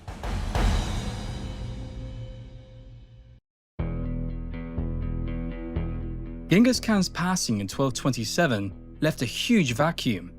His third son, Ogedai, had chosen to ascend the throne after his father's passing. In 1229, after a 2-year mourning period, Ikudakai proclaimed Odegai as Great Khan. There was widespread rejoicing, and in his overzealousness, Ogedai threw open his father's treasury and righteously distributed all the riches stored there. He distributed pearls, a treasure among the Mongols, and threw bolts of silk to the people. All the horses and camels were decorated in great finery, and all the Mongols had new silk deals embroidered with golden threads. Colors were prescribed for each day, and the celebrations lasted all summer in Avaga. There was so much drinking that men and women drank till they passed out, and when they woke up, they continued from where they left off. His family also took on the name of Golden Family or Golden Lineage. Amid the celebrations, some of the newly conquered subjects had stopped sending tribute, so he sent armies back into northern China and Central Asia to reassert Mongolian authority. When that wasn't enough, he sent a battalion of 3 Tumen, which was nearly 30,000 soldiers, but unfortunately, most of the wealth had already been taken. He decided to send in an occupying army, one that would go with their families. This made some difference, but it wasn't enough. The level of tribute remitted back to Mongolia from both northern China and Central Asia remained modest compared to the era of Genghis Khan. Ogedai had a lot of grand ideas, one of which was to build a capital city that wouldn't just be a collection of gurs. He chose the middle of the Mongol land on the Okhrin River, a prime location with a favorable weather and suitable distance from the water. The land had once belonged to the Onkan of the Kerit tribe, but would now serve as the location for the capital city. Ogedai longed to build a capital city that would become a trade center. However, he didn't fully consider the cost implications of choosing this location. The location needed a constant supply of food throughout the year and had to be brought in at a significant expense from south of the Gobi. The city acquired the name Karakorum, which means black stones or black walls, because of the walls in the city. The walls were described as extremely tall with lofty pillars. In trying to make Karakorum a trade center, Ogedai made a couple of questionable financial decisions. He would pay extremely high prices for goods regardless of the quality or need for the products. Simply to drive trade to Karakorum, he also hosted entertainers like actors, musicians, and wrestlers from Persia. Sometimes he paid twice the price of goods to a merchant as appreciation for coming to Karakorum. He also decreed that merchants be paid a 10% bonus on all goods. In addition, he provided capital for those who could not afford to finance their caravans. In a further effort to make transactions easier, they created a system of paper money exchanges. They even planted trees to make traders more comfortable on their sojourn. By 1235, Ögedei had nearly exhausted all the wealth of his father had amassed through the years of conquest. His ambition and luxurious lifestyle had bled the stores dry. Moreover, the Mongols were used to a life of luxury now, one that could not be kept without conquests. In all of Genghis Khan's successes, he had built an economy completely reliant on plunder rather than production. Ögedei called together a KHUBILAI and sought suggestions on the next line of action to take. India, Persia, and the Sung dynasty stood out among the suggestions for the next target. But then, Subadai, one of the Mongols' most seasoned generals, proposed a bold suggestion. A decade earlier, while on the Khwarezmian campaign with General Zhib in pursuit of the Sultan, they had ventured into Europe. With the permission of Genghis Khan, they led a reconnaissance campaign on the small Christian kingdom of Georgia, ruled by Georgia III. The courtier began to review what had happened early in the campaign. The Mongolians used the dogfight strategy on the Georgian army, which thought themselves to be great fighters. Zhib's team fired a few volleys and then began to flee. The Georgians thought they were retreating and began to pursue them. They pursued them till they were tired and into the ready arms of the Mongol regiment, waiting for Subadai's command. Within hours, the Georgian army was destroyed, and Georgia became a vassal state. Following this victory, the generals advanced into the plains of Eastern Europe, observing the political landscape. They met Turkish nomads known as the Kipchak, who shared a similar lifestyle and language. Some Kipchak were persuaded to ally with the Mongols. Subadai's real interest, however, was in the agricultural and urban regions further west, which were the Russian lands. By April 1223, they had reached the Dnieper River. The Russians were alarmed by their presence, and some of the cities like Shmonzek, Chernigov, Kiev, and Galich, Volnya, Zuzdal, Kursk, and some of the Kipchak decided to unite against the Mongolians. The armies from Galich, Chernigov, and Kiev came under the command of princes who were all named Mstislav. Surprisingly, the most impressive of them all was Prince Mstislav Romanevich of Kiev. The Mongols sent a delegation of 10 envoys offering a chance for peace or surrender, but the Russian coalition rejected the overture and executed all the ambassadors. This was a grievous violation of the Mongolian custom, and they sought revenge. The Mongols played the same game they had played with the Georgian army.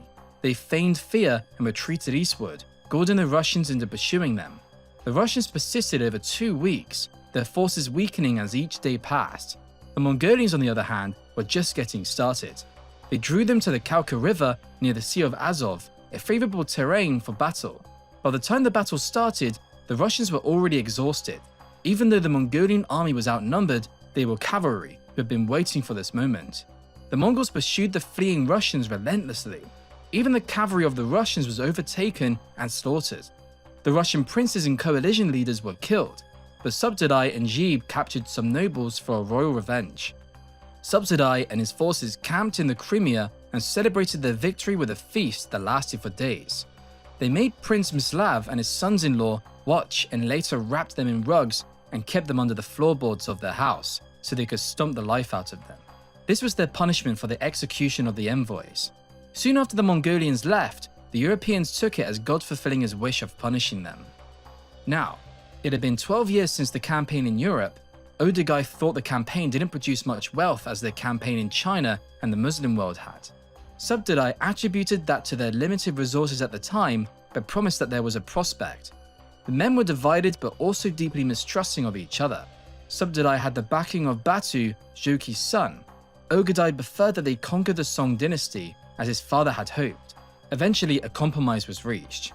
The Mongols would launch simultaneous campaigns, one into Europe led by Batu and Subadai, and another into China. This split focus weakened the Song campaign, and despite some victories, it failed to conquer the entire territory. Ögedei lost his favorite son during the Chinese campaign, while the European front saw great military success but little economic reward. The European invasion, on the other hand, took a lot of preparation. The invasion force, a blend of 50,000 Mongols and 100,000 allies, was led by Subadai with Batu and Monk, who was Tolu's son, making it the most sophisticated army the Mongols had fielded. In 1236, the army began by conquering the Volga Bulgars and establishing a base in their territory. The Mongols used their classic tactic of splitting forces to confuse and divide enemies, ensuring no prince felt safe enough to assist others. They demanded surrender from Russian cities, offering protection in return for tribute, but most refused. Ryazan was one of the first targets. The Mongols terrorized the countryside, rounded up forced labor, and built a wooden wall around the already ruled city. They used advanced siege weapons, firebombs, and psychological warfare.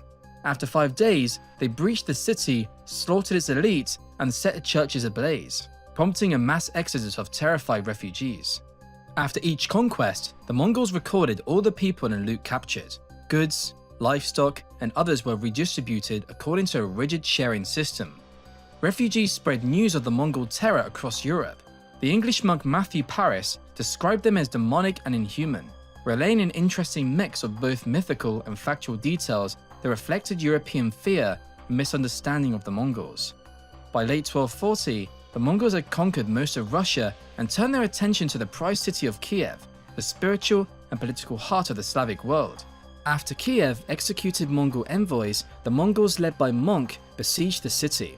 The siege caused mass panic, so many people crowded into the Church of the Virgin that its roof collapsed under its weight. On December 6, 1240, the Mongols captured and burned Kiev. The brave defense of Commander Dmitry earned him a rare mercy from the Mongols. Within a year, Batu Khan was being called Tsar Batu, signaling Mongol dominance over Russia. As refugees fled west with tales of Mongol horror, the Mongols began preparing a massive invasion of Central Europe. In 1241, Subdadai led a three-pronged campaign. One force moved towards Hungary and another towards Poland and Germany. This military effort was not only about conquest, it was also a political contest between the grandsons of Genghis Khan, each vying for the next great Khan after the death of Ogedai's heir. During a banquet, Batu, Guyak, and Buri clashed over leadership. The arguments became public embarrassment, with insults flying and threats made. Ogedai, furious at his son Guyak's behavior, chastised him severely for mistreating his troops and falsely claiming glory. Meanwhile, Europe remained ignorant of Genghis Khan's past campaigns until the fall of Kiev unleashed a flood of refugees and terror. Chroniclers like Matthew Paris likened the Mongols to a lightning storm, noting their terrifying speed and destruction, an early allusion to what would later be called Blitzkrieg.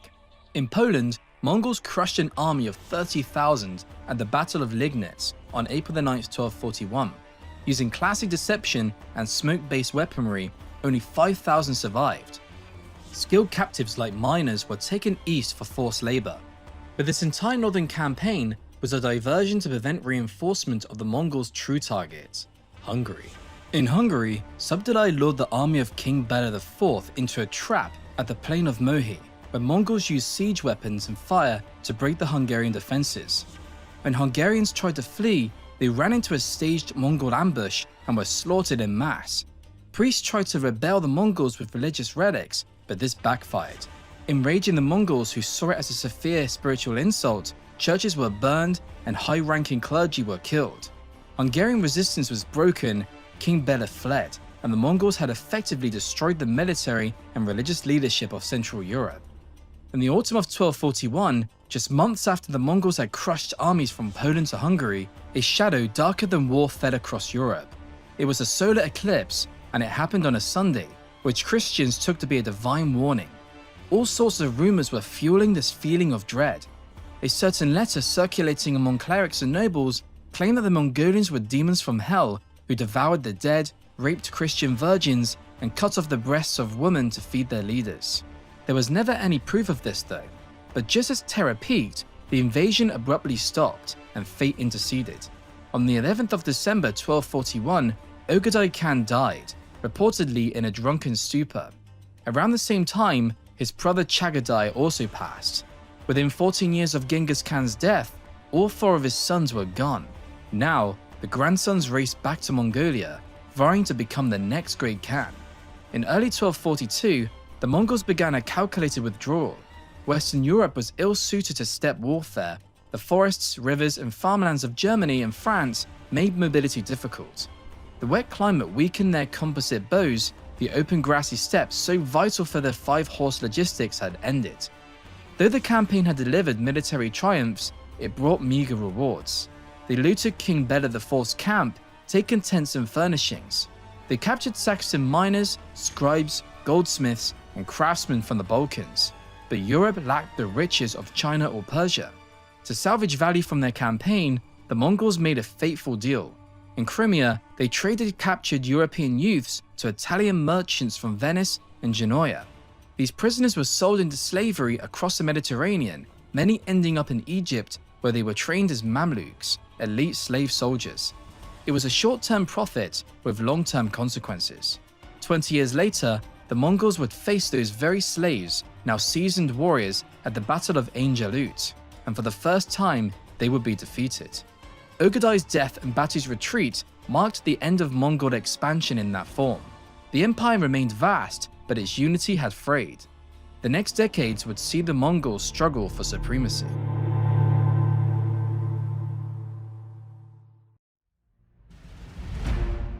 The Mongolian woman had always been extraordinary. From Holen, who was willing to be kidnapped so her husband could be saved, to Borte, who had stood courageously in the Murgic camp after her kidnap.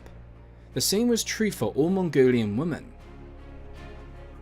While the Mongolian men were out on the battlefield, often for weeks or months, the women ruled it from within and prevented the nation from running into chaos. During the reign of Ogedai, there was an increase in the number of influential female leaders. The women in the lineage of Genghis Khan did more than just manage households. They were the threads that held the empire together. Ordogay Khan had always been a drunk. The more he turned to alcohol, the more his wife, Torojin, rose in prominence. Though she wasn't the most senior wife, she proved the most politically astute and capable. She gradually assumed administrative control during his lifetime and officially became regent after he died in 1241. For the next decade, she governed the Mongol Empire as Yeki Khatan, the Great Empress. Torojin was not alone. Across the empire, other widows of Genghis Khan's sons held authority. Sorkoktani, the widow of Tului, who was Genghis Khan's youngest son, ruled northern China and Mongolia, including the Khan's ancestral homeland. Ibuskin, the widow of Chagatai, governed Central Asia. These women were not born Mongols, rather, they were war captives from other steppe tribes, many of them Christians. They were a formidable team, only unstoppable in their quest for power. As regent, Torojin actively reshaped the imperial court. She initiated some great policies that shaped the empire for the better. Passionate about education, she issued the printing of Taoist texts in 1240. She was, however, more intent on ensuring that her son Gayak became the next Khan. She removed Ogedai's ministers and installed her loyalists, most notably Fatima, a Persian captive from the Khwarezm campaign. Fatima wielded extraordinary influence given to her by Torojin, who saw her as a loyalist and someone to confide in. When the first Kurultiya gathered, her son was not elected. Torojin decided to maintain her regency for 5 more years till she was sure she could swing the votes of the Kurutai in her son's favour. By 1246, Torojin felt confident enough to call a second Kurutai. At this time, she succeeded. Gayak was elected Great Khan, although the decision occurred behind closed doors within the Golden family. To mark the occasion, Torojin organised a grand coronation in Karakorum, the empire's capital. Dignitaries from across the known world arrived. The Seljuk Sultan from Turkey, envoys from the Abbasi Caliph in Baghdad, and rival claimants from the Georgian throne. Among them was the envoy from Europe, Friar Giovanni of Plano Carpini, a 65-year-old Franciscan dispatched by Pope Innocent IV. He had crossed Europe and the Mongol front in Russia, taken nearly a year to reach Batu Khan's camp. But once inside the Mongol communication network, he covered 3,000 miles in 106 days, which was a testament to the efficiency of the empire's relay system. The Mongols misinterpreted Carpini's arrival as an act of submission from Europe. However, the Pope had sent a stern warning to them. They were to recognize the Pope as God's authority and stop killing and invading lands. They seemed to destroy every fantasy that the Mongols had about Christianity, and eventually they turned to other religions. Gaik was about to unleash a reign of terror that no one saw coming. First, he turned on Fatima, his mother's trusted advisor, and accused her of witchcraft. This was a political charge with a death sentence. When Gaik demanded that she show up at the palace, she refused. Torozhin also resisted. Eventually, Fatima was seized by force. What followed was unprecedented in Mongol history. Fatima was tortured publicly, stripped, bound, denied food and water, and flogged with heated rods. Torture, while common in Christian Europe, was against Mongol tradition. Genghis Khan himself had banned torture and emphasized swift execution. Moreover, never before had a woman suffered such treatment at court. Fatima eventually confessed, most likely under duress, to various crimes, including bewitching Torozhin. Her punishment was grotesque. Her bodily orifices were sewn shut to trap her soul, and she was rolled in felt and drowned in a river. As Fatima was executed, Torozhin died under ambiguous circumstances. Whether she succumbed to illness or grief, or was killed, remains unknown. Gayek's rule, brief as it was, became synonymous with vengeance. He launched a campaign to eliminate all connected to Fatima, including Temujin Orchigan, Genghis Khan's last surviving full brother and a potential rival. Temujin had previously attempted to raise an army to claim the throne but failed. Now, in a secret trial inside the Gur, Gayek's loyalists sentenced him to death. Gayek also targeted other female regions. He removed the widow ruling over Chagatai's territory and investigated Sor-Koktani, who had ruled Tolohi's lands and rejected Gayek's proposal of marriage. He ordered the withdrawal of her troops and worked to neutralize her political power. With this eastern front secure, Gayek prepared to march on another vengeful quest, claiming it was for a hunt, but in truth, he intended to strike against Batu Khan, his powerful cousin in Russia. Their rivalry dated back to the public insult during a victory feast years earlier. However, before he could act, Sor-Koktani quietly intervened and dispatched secret messengers to Batu, warning him of Gayek's plans. Shortly after leaving Mongolia, Gayek, only 43 and in seemingly good health, died suddenly. The records are vague, but the timing and context suggest foul play. With his death, the path was cleared for the rise of Sor-Koktani's son, Monghi, and the next generation of Tolui rule. Gayek's brief reign, marked by revenge and terror, ended as dramatically as it began. In the middle of the 13th century, the Mongol Empire, which was already the largest continuous land empire in history, was at the crossroads. Decades of expansion, internal divisions, and regional priorities have fragmented the ambitions of Genghis Khan's descendants, but the ascension of Monghi Khan in 1251 changed the narrative. Monghi was determined not only to consolidate the empire, but also to complete the Great Khan's unfinished conquests in China and the Islamic world. His rise had not come peacefully. His election at the Kurultai in 1251 was marked by power plays and political oppression, especially by the House of Ogadai. Monghi moved quickly to centralize power, removing or executing many who opposed him.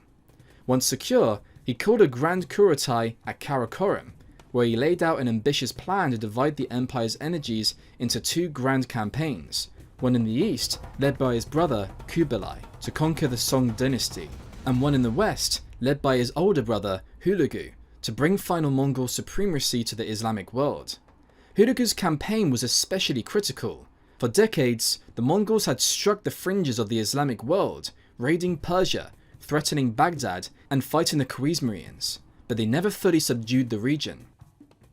Now, Monghi envisioned a campaign that would eliminate the resistance permanently, punish insolent rulers, and destroy the spiritual heart of the Islamic world, Baghdad, seat of the Abbasid Caliphate. To support such an ambitious campaign, Monghi committed unprecedented resources. Hulagu's force was unlike anything previously fielded by the Mongols. Tens of thousands of elite troops were assembled, including units from all parts of the empire, like China, Central Asia, and even Christian vassals from Georgia and Armenia. Engineers and siege specialists were drawn from China and Persia. The logistical train followed an enormous and disciplined structure, with herds of horses, oxen, and camels for transport. Hulagu's first objective was to secure the eastern Islamic territories, particularly the highlands of Persia and the Caucasus. This region was a natural bridge into Mesopotamia and the Levant, but it was also home to one of the most enigmatic and stubborn opponents of Mongol rule, the Nizari Ismailis, known in the West as the Assassins. For over a century, the Assassins had carved out an independent theocratic state in the rugged mountains of northern Iran. Their stronghold, particularly Alamut, was virtually impregnable and had defied sultans, caliphs, and crusaders alike. Through calculated assassins and reputation for fearless martyrdom, the Nizaris had built a sort of mythic status. Hulagu, however, was unimpressed. He had no interest in diplomatic ties with the Nizaris and demanded submission. Of course, they resisted, and so he moved decisively. One by one, Nizari fortresses were surrounded and starved into submission. Hulagu deployed massive siege weapons and gunpowder-based devices that smashed through walls and spread fear like wildfire. Panic spread among the Ismaili defenders, and some of them surrendered. Finally, Alamut itself was besieged. The fortress, perched on a rocky crag, had long been considered invulnerable, but Hulagu's forces brought it to its knees through a mixture of firepower, starvation, and overwhelming numbers. The Grand Master, Rukin al-Din Kushar, surrendered in 1256. He and his family were executed shortly after, despite promises of mercy. The great mountain fortresses of the Assassins were systematically demolished, and the entire sect was broken as a political power. This sent shockwaves to the Islamic world. Hulagu thought it would be a message that no spiritual or political power could defy the Mongolian order. With Persia secure, next on the list was the great citadel of the Islamic power, Baghdad. For centuries, Baghdad had been the intellectual and spiritual heart of the Muslim world. Though its political power had waned, the Abbasid caliphs retained enormous prestige as successors to the Prophet Muhammad. The Caliph al-Mustasim ruled over a diminished but very proud domain. Hulagu sent envoys demanding submission and the dismantling of the city's defences. The al-Mustasim refused, and this turned out to be a fatal mistake. In the winter of 1257, Hulagu crossed the Tigris with a vast army and besieged Baghdad. His forces cut off all supply routes, built bridges, and dug trenches. Massive siege engines were used. The Abbasid army attempted to resist, but was quickly overwhelmed. The Mongols slaughtered the cavalry force sent out by the Caliph. As the walls were breached, panic gripped Baghdad. The Caliph attempted to negotiate, but it was already too late. More Mongol troops poured into the city on February 10, 1258. What followed was one of the greatest catastrophes in Islamic history. For 7 days, Baghdad was ravaged. Mongol troops moved methodically through the city, slaughtering civilians, burning libraries, and demolishing mosques. The famed House of Wisdom, an institution that had preserved the scientific and philosophical heritage of ancient Greece, Persia, and India, was destroyed. Priceless manuscripts were thrown into the Tigris, turning the river black with ink. The city's population, once esteemed at over 1 million, was decimated. Some Christian neighborhoods were spared due to Hulagu's alliances with Christian states and sects, but the broader destruction was indiscriminate and total. The Caliph al-Mustasim was captured and brought before Hulagu, and, by Mongol tradition, forbidding noble blood from being spilled, rolled in a carpet and trampled to death by horses. The Islamic world was thrown into chaos. For many Muslims, the fall of Baghdad was seen as a divine punishment for their moral decay. Some Christian sources interpreted the conquest to be God's judgment on Islam. Hulagu established the Khanate in Persia with Tabriz as its capital. This would go on to be one of 4 Khanates of the fractured Mongol Empire. The Mongols' westward advance created opportunities for long-standing enemies of the Arab world. Crusader states along the Mediterranean, witnessing Baghdad's fall, tried to ally with the Mongols. Bohemond of Antioch aided the Mongols at Damascus, hoping to profit from their momentum. Even the Seljuk Sultan, nominally part of the Muslim world, sent troops to support the Mongol campaign. Damascus surrendered without a fight, saving itself from the destruction that befell Baghdad. While Hulagu had achieved astounding conquests, his brother KHUBILAI struggled in the east against the Chinese Sung dynasty. Compared to Hulagu, KHUBILAI lacked military prowess. He spent much of his life in the more luxurious regions south of the Gobi Desert. He moved slowly against the Sung, his campaigns limited and often interrupted by sectarian tensions between Taoists and Buddhists within his territory. Monki Khan sent investigators to uncover the reasons behind the failures of KHUBILAI's administration. He executed several of KHUBILAI's top officials and stripped him of financial power. Finally, he summoned Kubilai to Karakorum, possibly to answer for these failures. Though Kubilai's advisors urged resistance, he chose to humble himself before his brother. Mongke forgave him, but tensions persisted. Mongke decided to lead the campaign against the Sung himself. He entrusted his younger brother Arik Borke with the central government and his heir's guardianship. Kubilai was sent back to settle the religious unrest in his domain, while Mongke led the main assault. Despite their victories, the Mongols soon encountered a firm limit to their expansion. In 1260, at Ain Jalut near the Sea of Galilee, the Mongols met the Mamluks, who were slave soldiers primarily of Kipchak and Slavic origin, purchased by Egypt from European merchants. This was a trade they had instigated years back. On September the 3rd, the Mamluks decisively defeated the Mongols. This battle marked the end of the Mongol expansion westward. Following Genghis Khan's model, Mongke began by subduing the peripheral regions of Sichuan and Yunnan before encircling the Sun heartland. By 1256, only 3 months after Hulagu's sack of Baghdad, Mongke's army crossed the Yellow River, pushing deep into southern China. However, the harsh southern climate wreaked havoc on Mongke and his troops, and they suffered from heat and disease. In August 1259, he died suddenly. Accounts differ on the cause. Some say cholera, others dysentery or an arrow wound, but his death halted the campaign and disrupted the empire's momentum. Genghis Khan's vision was almost completed. Both China and the Islamic world had been conquered, and it looked like there could finally be some peace. But it was not to be so. Mongke's death triggered a new round of civil wars between the Mongols.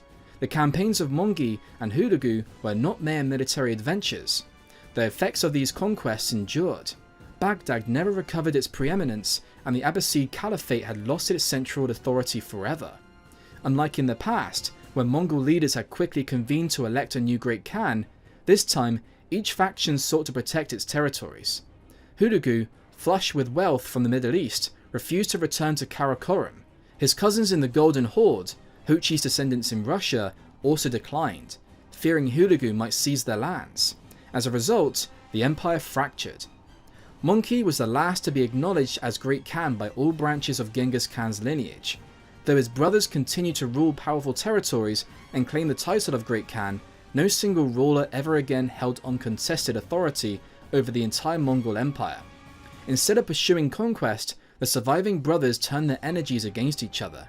Kubilai, abandoning the Sung campaign temporarily, challenged Arik Bok for leadership. Both called separate Kurotais to proclaim themselves Great Khan. Kubilai's was held in China and supported mainly by his local allies. Arik Bok held his in Karakorum, the traditional homeland, and was endorsed by Mongke's widows and sons, as well as most of the extended family. Kubilai and Arik Bok represented two contrasting ideals for the Mongolian Empire. Educated and urbanized, Kubilai preferred the modern Chinese lifestyle to the traditional Mongolian life. In contrast, Arik Bok embodied the traditional nomadic Mongol warrior ideal. As the youngest son, he held the symbolic role of Ochigun, Prince of the Hearth, which granted him moral legitimacy in Mongol culture. Arik Bok's traditionalism reassured other Mongol princes that he posed no threat to their autonomy. Kubilai, with his imperial ambitions and Chinese bureaucratic tendencies, aroused suspicion. In 1260, Arik Bok was proclaimed the Great Khan in a traditional ceremony at Karakorum, but Kubilai staged his own Kurotai in China, declared himself Great Khan, and took the Chinese imperial title Zongtong, Central Rule, to gain legitimacy among Chinese subjects. Though Arik Bok held symbolic power, Kubilai had practical advantages. He controlled the Chinese army and, crucially, the grain shipments that sustained Karakorum. The city's swelling population had outgrown its ability to rely on local herds. Without agricultural imports, Karakorum faced starvation. Kubilai exploited this vulnerability. He cut off food shipments and launched a military campaign. Karakorum fell quickly. Though Arik Bok briefly reclaimed it in 1261, the tide turned decisively in Kubilai's favour. Arik Bok suffered from desertions, logistical weakness, and a disastrous ecological downturn. Between 1250 and 1270, Mongolia entered a period of climate cooling known as a Zud, a winter disaster where severe cold and low precipitation reduced grass growth and animal survival. The already stained resources of Arik Bok's followers collapsed. In 1263, a particularly harsh winter shattered their ability to fight. In 1264, Arikbok surrendered to Kubilai at Shangdu. Though civil war technically ended, the unity of the Mongol Empire was broken beyond repair. From this point on, Kubilai ruled a distinct Mongol-Chinese empire that evolved into the Yuan dynasty.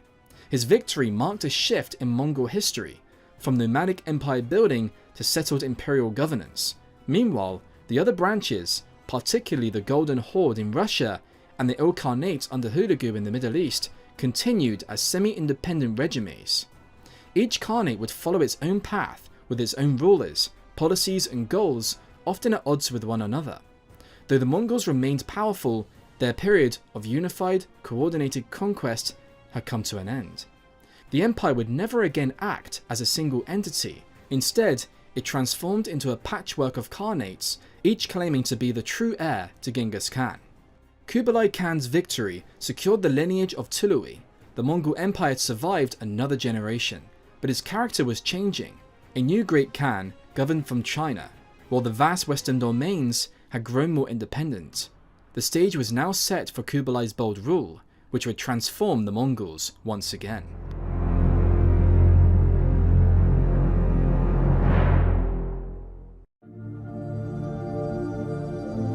With the title of Great Khan now his, Kubilai Khan commanded the largest army in the world and ruled over one of the most populous regions on earth. But this supremacy came at a cost. Many members of the Mongol royal family outrightly rejected his authority. Like the four flowing fountains of the legendary Silver Tree, the Mongol Empire had split into four major political realms. Kubilai governed the Eastern Empire, China, Tibet, Korea, Manchuria, and Eastern Mongolia, even though his grip on the Mongolian heartland and Manchuria remained tenuous. Descendants of Jochi, Genghis Khan's eldest son, ruled the western portion of the empire. This Khanate included much of Russia, Ukraine, and parts of Eastern Europe. The Golden Horde refused to recognize Kubilai as the Great Khan and remained semi-independent. They would dominate the Russian principalities for centuries, but drift increasingly towards Islam and away from the Mongol core. The Ilkhanate stretched from modern-day Afghanistan to Turkey. After the conquest of Baghdad in 1258, Hulagu ruled over vast and wealthy territories. Though initially loyal to Kubilai, Hulagu and his successors eventually acted as independent monarchs, influenced more by Persian culture than Mongol heritage. The Ilkhanate became a center of Islamic and Persian intellectual revival. The central steppes, from Kazakhstan to northern India, were ruled by the descendants of Chagatai, Genghis Khan's second son. These territories included Turkestan, Bukhara, and parts of western China. Though initially somewhat unified under Kaidu, a grandson of Ogadai and a rival to Kubilai, the region splintered further into the 14th century. It retained strong traditional Mongol customs longer than the other regions. As the founder of the Young Dynasty and Great Khan of the Mongol Empire, Kubilai Khan faced the formidable task of legitimizing his foreign rule over China. His approach combined Sinicization, which is the influence of non-Chinese societies, with Chinese culture. He also delivered significant administrative and cultural reforms, while publicly adopting many hallmarks of Chinese imperial tradition to appeal to Han Chinese elites and subjects. He simultaneously maintained core Mongol cultural values. Kubilai Khan recognized early on that for his rule to be accepted by the Chinese populace, particularly the Confucian upper class, he needed to portray himself as a legitimate Chinese emperor. In 1263, he began this effort by ordering the construction of an ancestral temple and commissioning Chinese-style ceremonies for his Mongol ancestors, though he avoided personal participation due to the Mongol taboos regarding death. By 1277, after proclaiming the Yuan dynasty, he escalated these symbolic measures. He posthumously bestowed Chinese names and imperial titles on his ancestors, including Genghis Khan and Tolui. He constructed a grand ancestral temple with dedicated chambers for each important figure in his lineage, and had their portraits rendered in a scholarly Chinese style. To further embody his Chinese imperial persona, Kubilai required an appropriate capital city. He founded a permanent imperial capital in 1272 at the site of the old Jurchen capital, Jeondu. The new city, named Dadu by the Chinese and Kambalik by the Mongols, was designed to blend Mongol and Chinese architectural traditions. Muslim and Central Asian architects collaborated in its design, reflecting the Mongol Empire's multiculturalism. Despite these outward accommodations, Kublai maintained a strong Mongol core within the imperial city. The royal court lived in a sectioned-off area modelled after the Mongol steppe, complete with yurts, livestock spaces, and open grounds. This forbidden city allowed the royal family to retain traditional Mongol customs on clothing, food, language, and social rituals, even as they publicly performed Chinese courtly duties. Reports from foreign visitors such as the Franciscan friar Odoric of Pordenone and Marco Polo describe this unique fusion of cultures. Polo noted mechanical peacocks and a silver tree in the palace, which was a carryover from Karakoram, indicating the transplantation of steppe aesthetics into a Chinese context.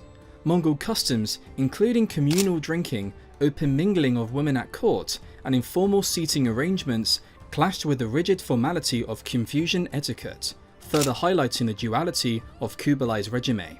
Kubilai abolished the examination system that only provided opportunity to the Chinese. He viewed it as a gatekeeping mechanism of the Chinese elite, and staffed his administration with a diverse cadre of officials from across the Mongol world, which included Muslims, Uyghurs, Tiberians, Persians, Armenians, and some Europeans, such as Marco Polo. Drawing on Mongol steppe traditions, Kublai instituted local councils to replace the hierarchical Chinese bureaucracy wherever feasible. He tried to synthesize Mongol and Chinese legal traditions in a way that fostered justice and loyalty. The number of capital offences was nearly halved, from 233 under the Song to 135. Execution was rare, and in over 3 decades, fewer than 2,500 people were executed. Torture, while not abolished, was strictly limited. Tattooing criminals was redirected from the forehead, considered sacred in Mongol belief, to the arms or neck. To spread legal awareness, Mongol authorities promoted the publication of criminology books, ensuring that common citizens and local councils had access to legal knowledge. Kublai built schools and revived the Chinese Hanlin Academy, which was composed of the brightest scholars in the country, in order to promote traditional Chinese learning and culture. He founded the Mongolian Language School in 1269 and then the Mongolian National University at Kambalik in 1271. He added new departments and commissioned scholars to record contemporary events, edit and reprint old texts, and to tend the archives. The record of the Mongol dynasty lists 20,166 public schools created during Kublai Khan's reign. The fall of the Song dynasty was not a singular catastrophic event, but a prolonged disintegration under relentless pressure from the Mongol Empire. The Mongols, under Kublai Khan's rule, did not abruptly conquer the Song. Rather, they wore it down through a series of calculated campaigns that gradually eroded its political, military, and ideological integrity. Kublai Khan, grandson of Genghis Khan, understood the power of narrative in warfare. While he left military operations to trusted generals, most notably the formidable Bayan, Kublai carefully curated a propaganda campaign that framed each Mongol victory as a sign that heaven had bestowed a mandate upon the Mongols for the Song dynasty. This ideological tactic, combined with effective military pressure, sapped the Song's legitimacy and morale over time. Bayan led the Mongol forces in an increasingly effective campaign of attrition. A general with a level of tactical brilliance reminiscent of Subadai, Bayan proved adept at managing protracted conflict. Over time, as Mongol forces advanced deeper into Song territory, resistance weakened. In 1276, they captured the Song capital, Hangzhou. While some local pockets of resistance remained for a few more years, they were systematically dismantled. The Song dynasty's final collapse marked the end of centuries of Han Chinese imperial rule and the consolidation of Mongol control over all of China. With the Song fully subdued and the Chinese mainland under his control, Kublai Khan turned his imperial ambitions seaward. The lands accessible by horse and caravan had been incorporated into the Mongol Empire, but the seas remained unconquered. Kublai's attention shifted to nearby island nations and trading centres, Japan, Java, Ceylon, and the fabled Spice Islands. This strategic pivot marked a significant transformation in Mongol military operations. Historically, a land-based empire, the Mongols had little naval experience. However, by assimilating the defeated Sung Navy and its skilled sailors, Kublai rapidly developed maritime capabilities. He sought to turn the navy into an effective instrument for both trade and military conquest. The Korean peninsula was repurposed as a naval base and shipbuilding hub, enabling the mass production of warships. However, the urgency of expansion meant that construction quality was sometimes sacrificed for speed. Archaeological evidence suggests rudimentary methods and shortcuts, such as poorly made anchors that would later prove costly. Kublai first reached out diplomatically to Japan in 1268, sending envoys to demand surrender. The Japanese court, however, refused. Unwilling to divert military resources during the Song campaign, Kublai temporarily held off, but he persisted in sending envoys. When diplomacy failed, he prepared for military action. By 1274, Kublai had amassed about 900 ships carrying some 23,000 Korean and Chinese soldiers, along with Mongol cavalry. In November, the fleet sailed from Korea and quickly seized Tsushima and Aika Islands before landing at Hakata Bay on Kyushu. The initial clash revealed a stark contrast in military strategy. The samurai, accustomed to one-on-one combat and personal valor, charged the Mongol lines expecting duels. The Mongols, by contrast, employed coordinated formations and advanced weaponry, including exploding pottery grenades filled with gunpowder and shrapnel. The samurai were overwhelmed and forced to retreat inland. Despite this battlefield success, the Mongols made the surprising decision to reboard their ships instead of pressing the advantage. The reasons remained uncertain. Some speculate they were probing Japanese defenses, others believe they were regrouping or had sustained more damage than reported. Fate intervened that night in the form of a fierce storm, later termed kamikaze, or divine wind, by the Japanese. The tempest destroyed a significant portion of the fleet. An estimated 13,000 invaders died, mostly by drowning, in what became one of history's greatest maritime disasters. The Mongol leadership framed the campaign as a success due to the land victory, downplaying the catastrophic loss at sea. Underrated, Kublai continued to press Japan. He dispatched more envoys demanding that the Japanese emperor come to the Mongol capital to declare his submission. The Japanese responded with outrage. He beheaded the Mongol emissaries and publicly displayed their heads. Kublai responded by preparing for a second invasion, this time on a far larger scale. Japan, anticipating retaliation, constructed a coastal stone wall to block Mongol landings and began building their own fleet for naval defense. This second campaign dwarfed the first. It involved two prongs. One fleet from Korea, similar in size to the 1274 invasion, and a much larger force from China, comprising 3,500 ships, 60,000 sailors, and 100,000 soldiers. Crucially, this invasion was planned for the summer, theoretically avoiding the deadly autumn storms of the previous disaster. In May 1281, the Korean fleet departed and once again seized islands in the Korea Strait. However, their advance stalled at Hakata Bay due to the new Japanese coastal wall. Expecting reinforcements from the southern fleet, the Korean forces waited, but delays plagued the Chinese fleet. Disorganization, logistical issues, and disease hampered the effort. Japanese defenders took advantage of the delay. Using small, agile boats, they conducted night raids against the Mongol fleet, causing confusion and damage. Stuck at sea in the oppressive summer heat, sickness spread among the Mongol troops. On June the 30th, the Korean fleet retreated temporarily to Takeshima Island to await the Chinese forces, which finally arrived 2 weeks later. By mid-August, the full invasion force was finally assembled, but the cohesion and discipline that defined Mongol land campaigns were missing. Supplies were running low, troops were sick, and planning was flawed. As the Fourth Fleet began its final push, another storm struck. The winds and waves smashed thousands of ships and drowned tens of thousands of soldiers. Estimates suggest over 100,000 men died in this second disaster, which exceeded even the first in its devastation. The Mongol conquest on land continued. Despite the extreme difficulty of the tropical heat and the unfamiliar landscape, the Mongol army had success in Burma, Annam in northern Vietnam, and Laos.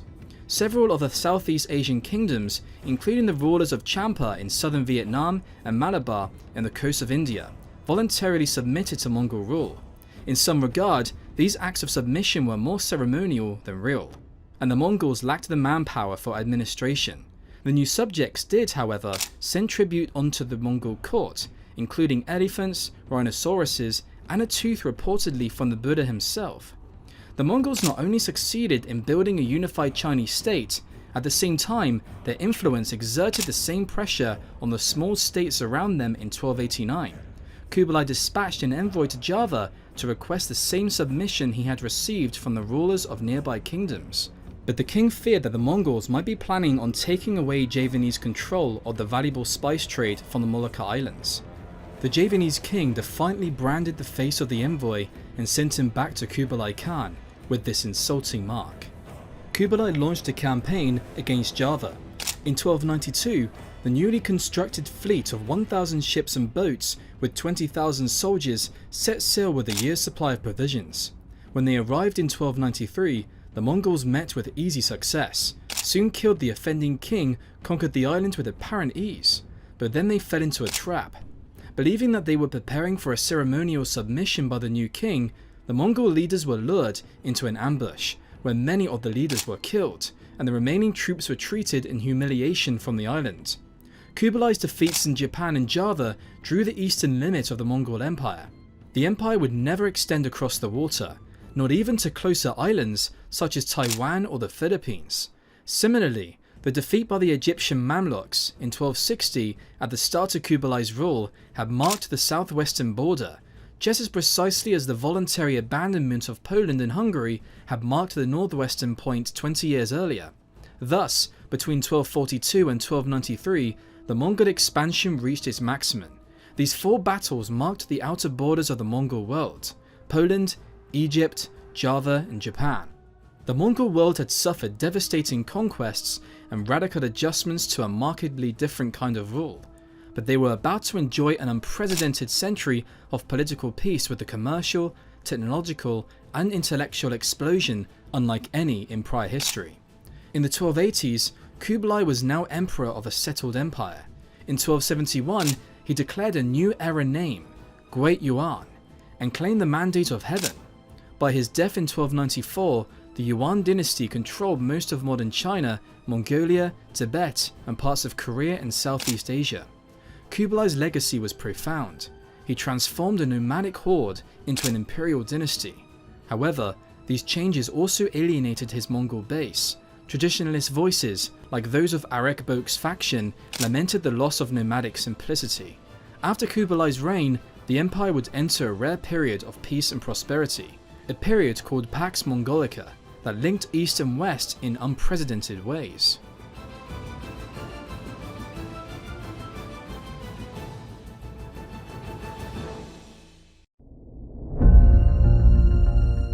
The late 13th century ushered in a surprising era of stability under the Mongols.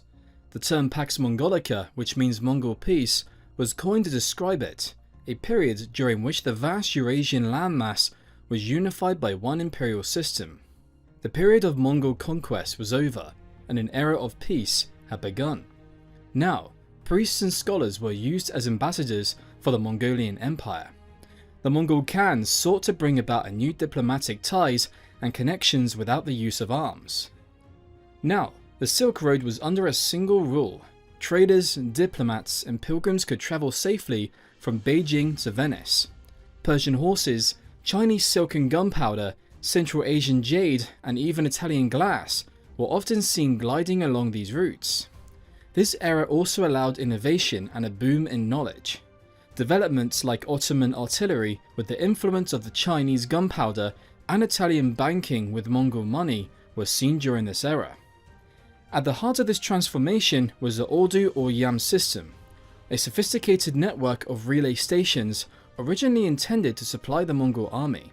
These stations, situated every 20 to 30 miles, soon evolved into a logistical backbone for commerce capable of supporting merchants, diplomats, and scholars. The Venetian Marco Polo himself benefited from these facilities and described them with a mix of awe and embellishment, highlighting their luxury and efficiency. The stations not only provided shelter and food, but also transported animals and guides, facilitating movement across a vast and challenging landscape. Regional officers maintained order, eliminating banditry, and foreign merchants were frequently spared from taxes and mistreatment. To streamline and standardize movement within this enormous empire, the Mongols introduced the paser, a kind of identification badge that functioned as both a passport and a credit card. Made of gold, silver, or wood, and adorned with recognizable symbols, the paser was easily interpreted even by illiterate locals. Holders were guaranteed safe passage, tax exemption, and logistical support across the empire. Mongol was the symbol of religious diversity that the world needed to emulate. Religious and cultural interchange flourished. Mongol rulers practiced tolerance. Christians, Muslims, Buddhists, and Taoists all held positions in the imperial administration. You might find a Buddhist temple next to a mosque under Mongol rule. During the reign of Kublai Khan, the Mongol Empire underwent a transformative shift from a militarized conquest-based power into a vast commercial and bureaucratic network that spanned Eurasia. The transformation of military war routes into commercial arteries laid the groundwork for a globalized system of trade and governance. What had once been roads of conquest were gradually turned into roads of commerce, diplomacy, and cultural exchange. Trade goods moved in both directions. China sent porcelain, tea, and medicines to Persia, while Persia returned spices, textiles, pearls, and steel. In Persia, Kublai Khan owned farms and even silk workshops that employed Chinese laborers. Mongol governors ensured that the smooth operation of this system, with mobile clerics and bureaucrats circulating to monitor trade, verify inventories, and maintain fair distribution. As commerce expanded, so did the Mongol understanding of geography and cartography. Kublai Khan launched a notable expedition in 1281 to locate and map the source of the Yellow River, known to the Mongols as the Black River. The successful expedition not only yielded a sophisticated map, but also established a route into Tibet. This connected the Himalayan region to the Mongol postal system and strengthened the commercial, religious, and political bonds between Tibet and China. The Mongols' obsession with maps extended to producing the most advanced maps and globes of all time. In 1267, the Persian geographer Jamal al-Din supervised the creation of terrestrial globes for the court, which included depictions of Europe, Africa, and the Pacific Islands. Despite the strength of their land-based network, the Mongols soon recognized that water transport was far more efficient for bulk goods. Grain and agricultural produce were transported via the Grand Canal, which the Mongols expanded to improve north-south logistics. In areas like Yunnan, Mongol governors constructed intricate systems of dams, reservoirs, and canals, some of which survived into the modern era. Though their invasions of Japan and Java failed militarily, they proved educational. Mongol shipbuilders learned techniques that would later serve commerce. Kublai Khan shifted strategy and began to promote maritime trade. By 1329, waterborne transport had increased from 3,000 tons to over 210,000 tons annually. Mongol ships with hundreds of crew and merchant cabins plied the seas between China and Persia. Travelers like Marco Polo and Ibn Battuta recorded their experiences aboard these vessels, noting their impressive size and captivating features like onboard gardens for growing fresh food. Kublai's concern for agriculture led him to establish the Office for the Stimulation of Agriculture in 1261.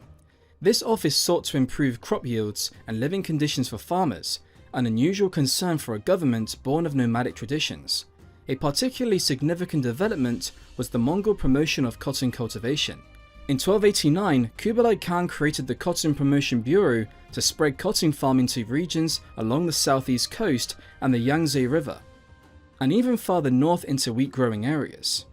The Bureau introduced new weaving techniques and promoted improved agricultural tools such as the triangular plough from Southeast Asia.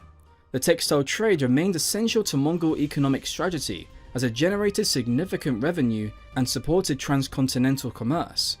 Medical and scientific exchange also flourished under Mongol rule. In Tabriz, the Mongols established a house of healing, which served as a hospital, research center, and medical school. Persian scholar Rashid al-Din, operating under the Ilkhanate, compiled a comprehensive medical treatise in 1313, which included illustrations created in China. This marked the first Chinese medical work published outside China.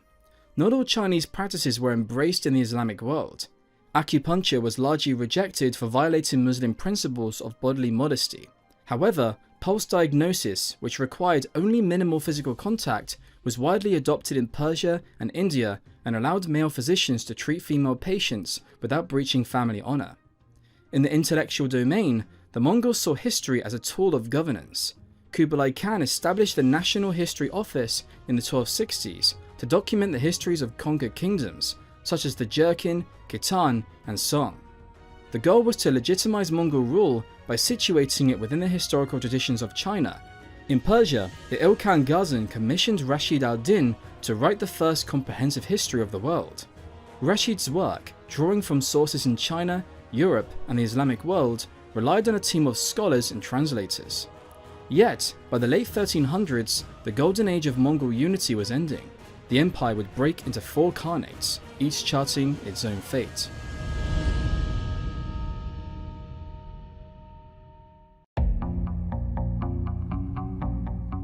After Kublai's death in 1294, the Mongol world fractured, and there was no repairing it. The 4 main khanates, the Yuan in China, the Ilkhanate in Persia, the Chagatai Khanate in Central Asia, and the Golden Horde in Russia, all governed independently. In 1332, Chengdu, the summer capital of the Yuan dynasty in China, was gripped by confusion, fear, and pain. A succession crisis whacked the Mongol court as the throne of the Great Khan passed rapidly through multiple hands in the cycle of deaths, assassinations, and disappearances. One ruler, the child Richenbul Khan, held the title for only 2 months. The court was in chaos, and dread spread throughout the realm, not due to war or rebellion, but a mysterious and horrifying disease that was beginning to ravage society: the plague. The illness struck without warning. People who appeared healthy in the morning developed a high fever, chills, vomiting, and diarrhea by nightfall. Their skin darkened from internal bleeding. Grotesque swellings or buboes formed in the groin, armpits, and neck. Death often came in a manner of days. Some victims experienced the disease in the lungs, coughing up blood, gasping for air, and spreading it to others via respiratory droplets. This disease, later known as the Black Death, appeared insurmountable. The plague likely originated in southern China and was transported north by Mongol soldiers. Fleas carrying the bacterium Yersinia pestis hitched rides on rats hidden among sacks of grain and tribute goods. Although fleas usually avoided humans and were repelled by horses, they adapted easily to other mammals in more densely populated urban environments. While the open Mongolian steppe offered some protection through sparse population and equine living quarters, the compact rat-infested cities of China became perfect breeding grounds. By 1331, chroniclers recorded catastrophic death tolls. Hopi province alone lost 90% of its population. Over the next 2 decades, China's population fell from over 120 million to as low as 65 million. The consequences were unimaginable. China, the manufacturing hub of the Mongol world system, began to export not just silks and ceramics, but also death. The plague moved swiftly across trade routes constructed and maintained by the Mongols. The Yama infrastructure, designed to speed the flow of goods and information across Eurasia, became a superhighway for fleas and infestation. Archaeological evidence shows the plague reached Kyrgyzstan by 1338, decimating a Christian community near Lake Izhikul. In 1345, the plague reached Sarai, the capital of the Golden Horde on the Volga River. As the Mongol Khan Yanibeg laid siege on the Genoese trading post of Kaffa in Crimea, the disease broke out in his army. According to one European account, the Mongols attempted biological warfare by catapulting plague-ridden corpses over Kaffa's walls. While the effectiveness of this tactic is debated, the outbreak within the city was real and devastating. Genoese traders fleeing by sea carried the disease with them to Constantinople, then to Cairo and Sicily. Maritime travel became the ideal vector for plague. By 1348, the plague had devastated Italy.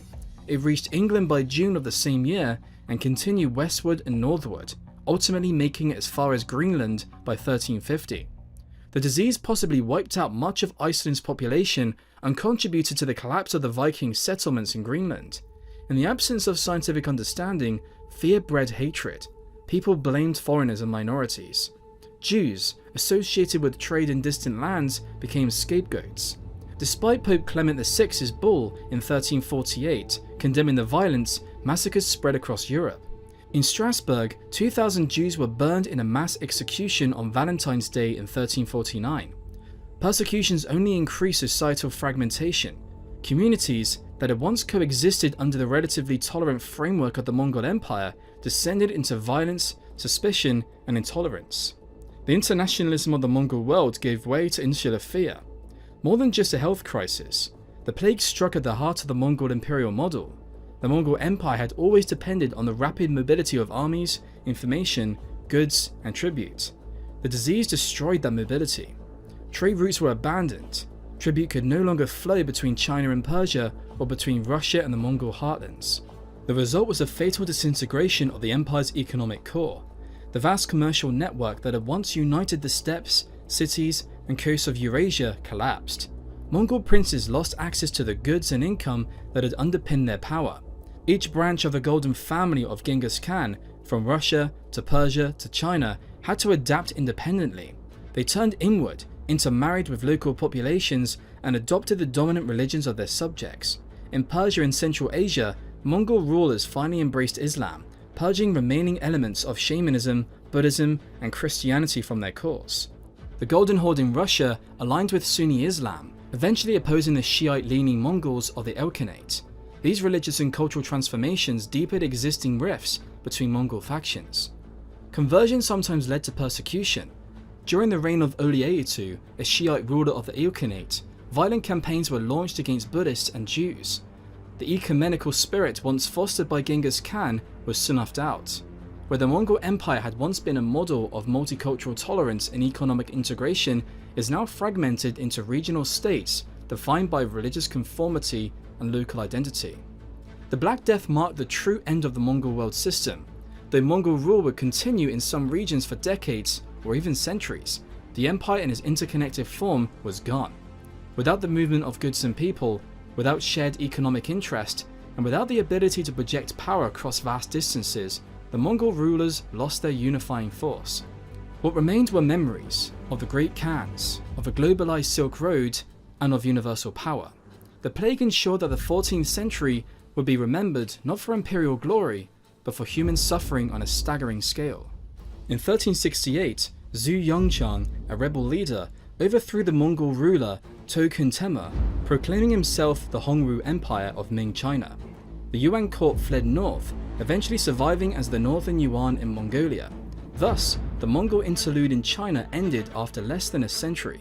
To the west, the Ilkhanate in Persia had once been a vibrant center of culture. Under rulers like Ghazan, it embraced Islam and saw a renaissance of Persian art and science. But when Ilkhan Abdu Sa'id died without an heir, the realm splintered. By 1335, it disintegrated into rival states, the Gelarids, the Muzaffarids, and others.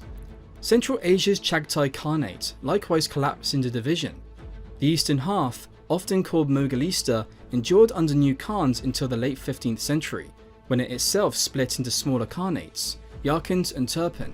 Ultimately, Mongol rule in Central Asia faded, absorbed into the Timurid and later Uzbek realms.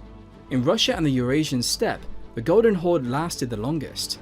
Its Khans had nominally converted to Islam by the early 14th century, and its cities like Sarai and New Sarai thrived on trade with Byzantium and Persia. But plague and dynastic strife took their toll. By the mid-14th century, the Horde's power waned. Under Ozbeg and his successors, it had dominated the Russian princes, but tribal divisions and later raids by Timur weakened it. Finally, in the 15th century, the Golden Horde fractured into the Crimean, Kazan, Astrakhan, and the Siberian Khanates. Even as late as the 1500s and 1600s, Moscow would claim to be the heir of the Horde's legacy in Muscovy's rising empire. Thus, by the end of the 14th century, the vast Mongol conquests have largely reverted to local rule or have been replaced by new powers. Asia's political map was redrawn. The Ming dynasty governs China, new Turkic and Iranian states filled Central Asia and Persia, and Russia began to emerge as a unified power free of tribute. Across the four Khanates, the Mongols either assimilated into local cultures or were supplanted. The Grand Empire, once the mightiest on earth, have fractured and declined. Though the empire itself faded, the Mongols left a complex legacy, one that would echo through history and reshape civilizations.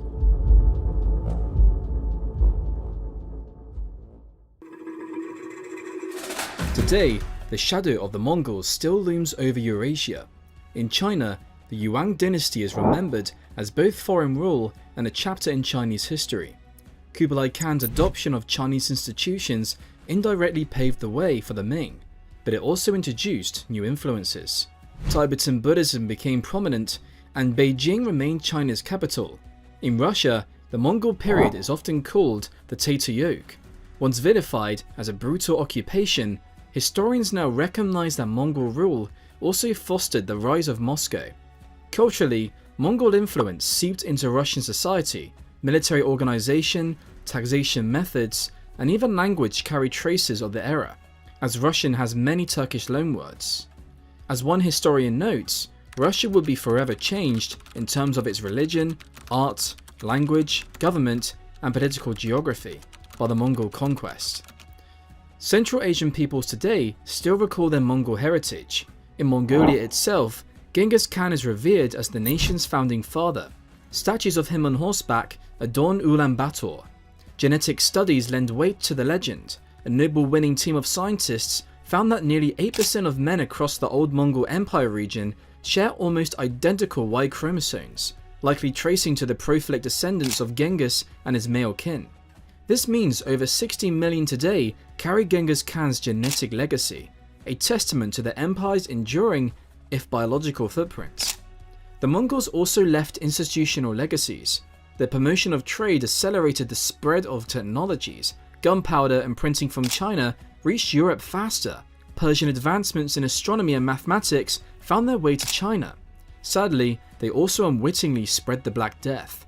The plague's march from Asia to Europe was facilitated by the very networks the Mongols had unified. But in a twist, the devastation helped end Yuan rule in China, and in a strange way, precipitated the end of Mongol domination. Historiographically, the Mongols have undergone constant re-evaluation. Once depicted as barbaric, modern scholars highlight their role in connecting civilizations. They introduced the idea of a Eurasian superstate, oversaw cosmopolitan courts, and in some regions, instituted religious tolerance and meritocracy. In India, the Mongols and Ottomans, who are descendants of Turkic Mongol peoples, show how Mongol traditions influenced later empires. Even in popular culture, Genghis Khan's image has evolved. No longer simply a monster of legend, he is studied as a great military strategist and leader who achieved what seemed impossible. The Mongol Empire's story is one of extremes: cruelty and innovation, destruction and unification. Its collapse was as dramatic as its rise, but its echoes have persisted through time. The Silk Road is again bustling under new names, but the roots follow the iron horses of the Mongols. The Mongolian people, a small nation today, revere Genghis as their ancestor. In the end, the Mongols did more than conquer, they reshaped world history.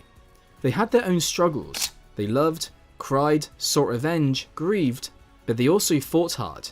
Against all odds, they showed how a steppe people could mold an empire and leave an indelible mark on every culture they touched, changing the fate of nations.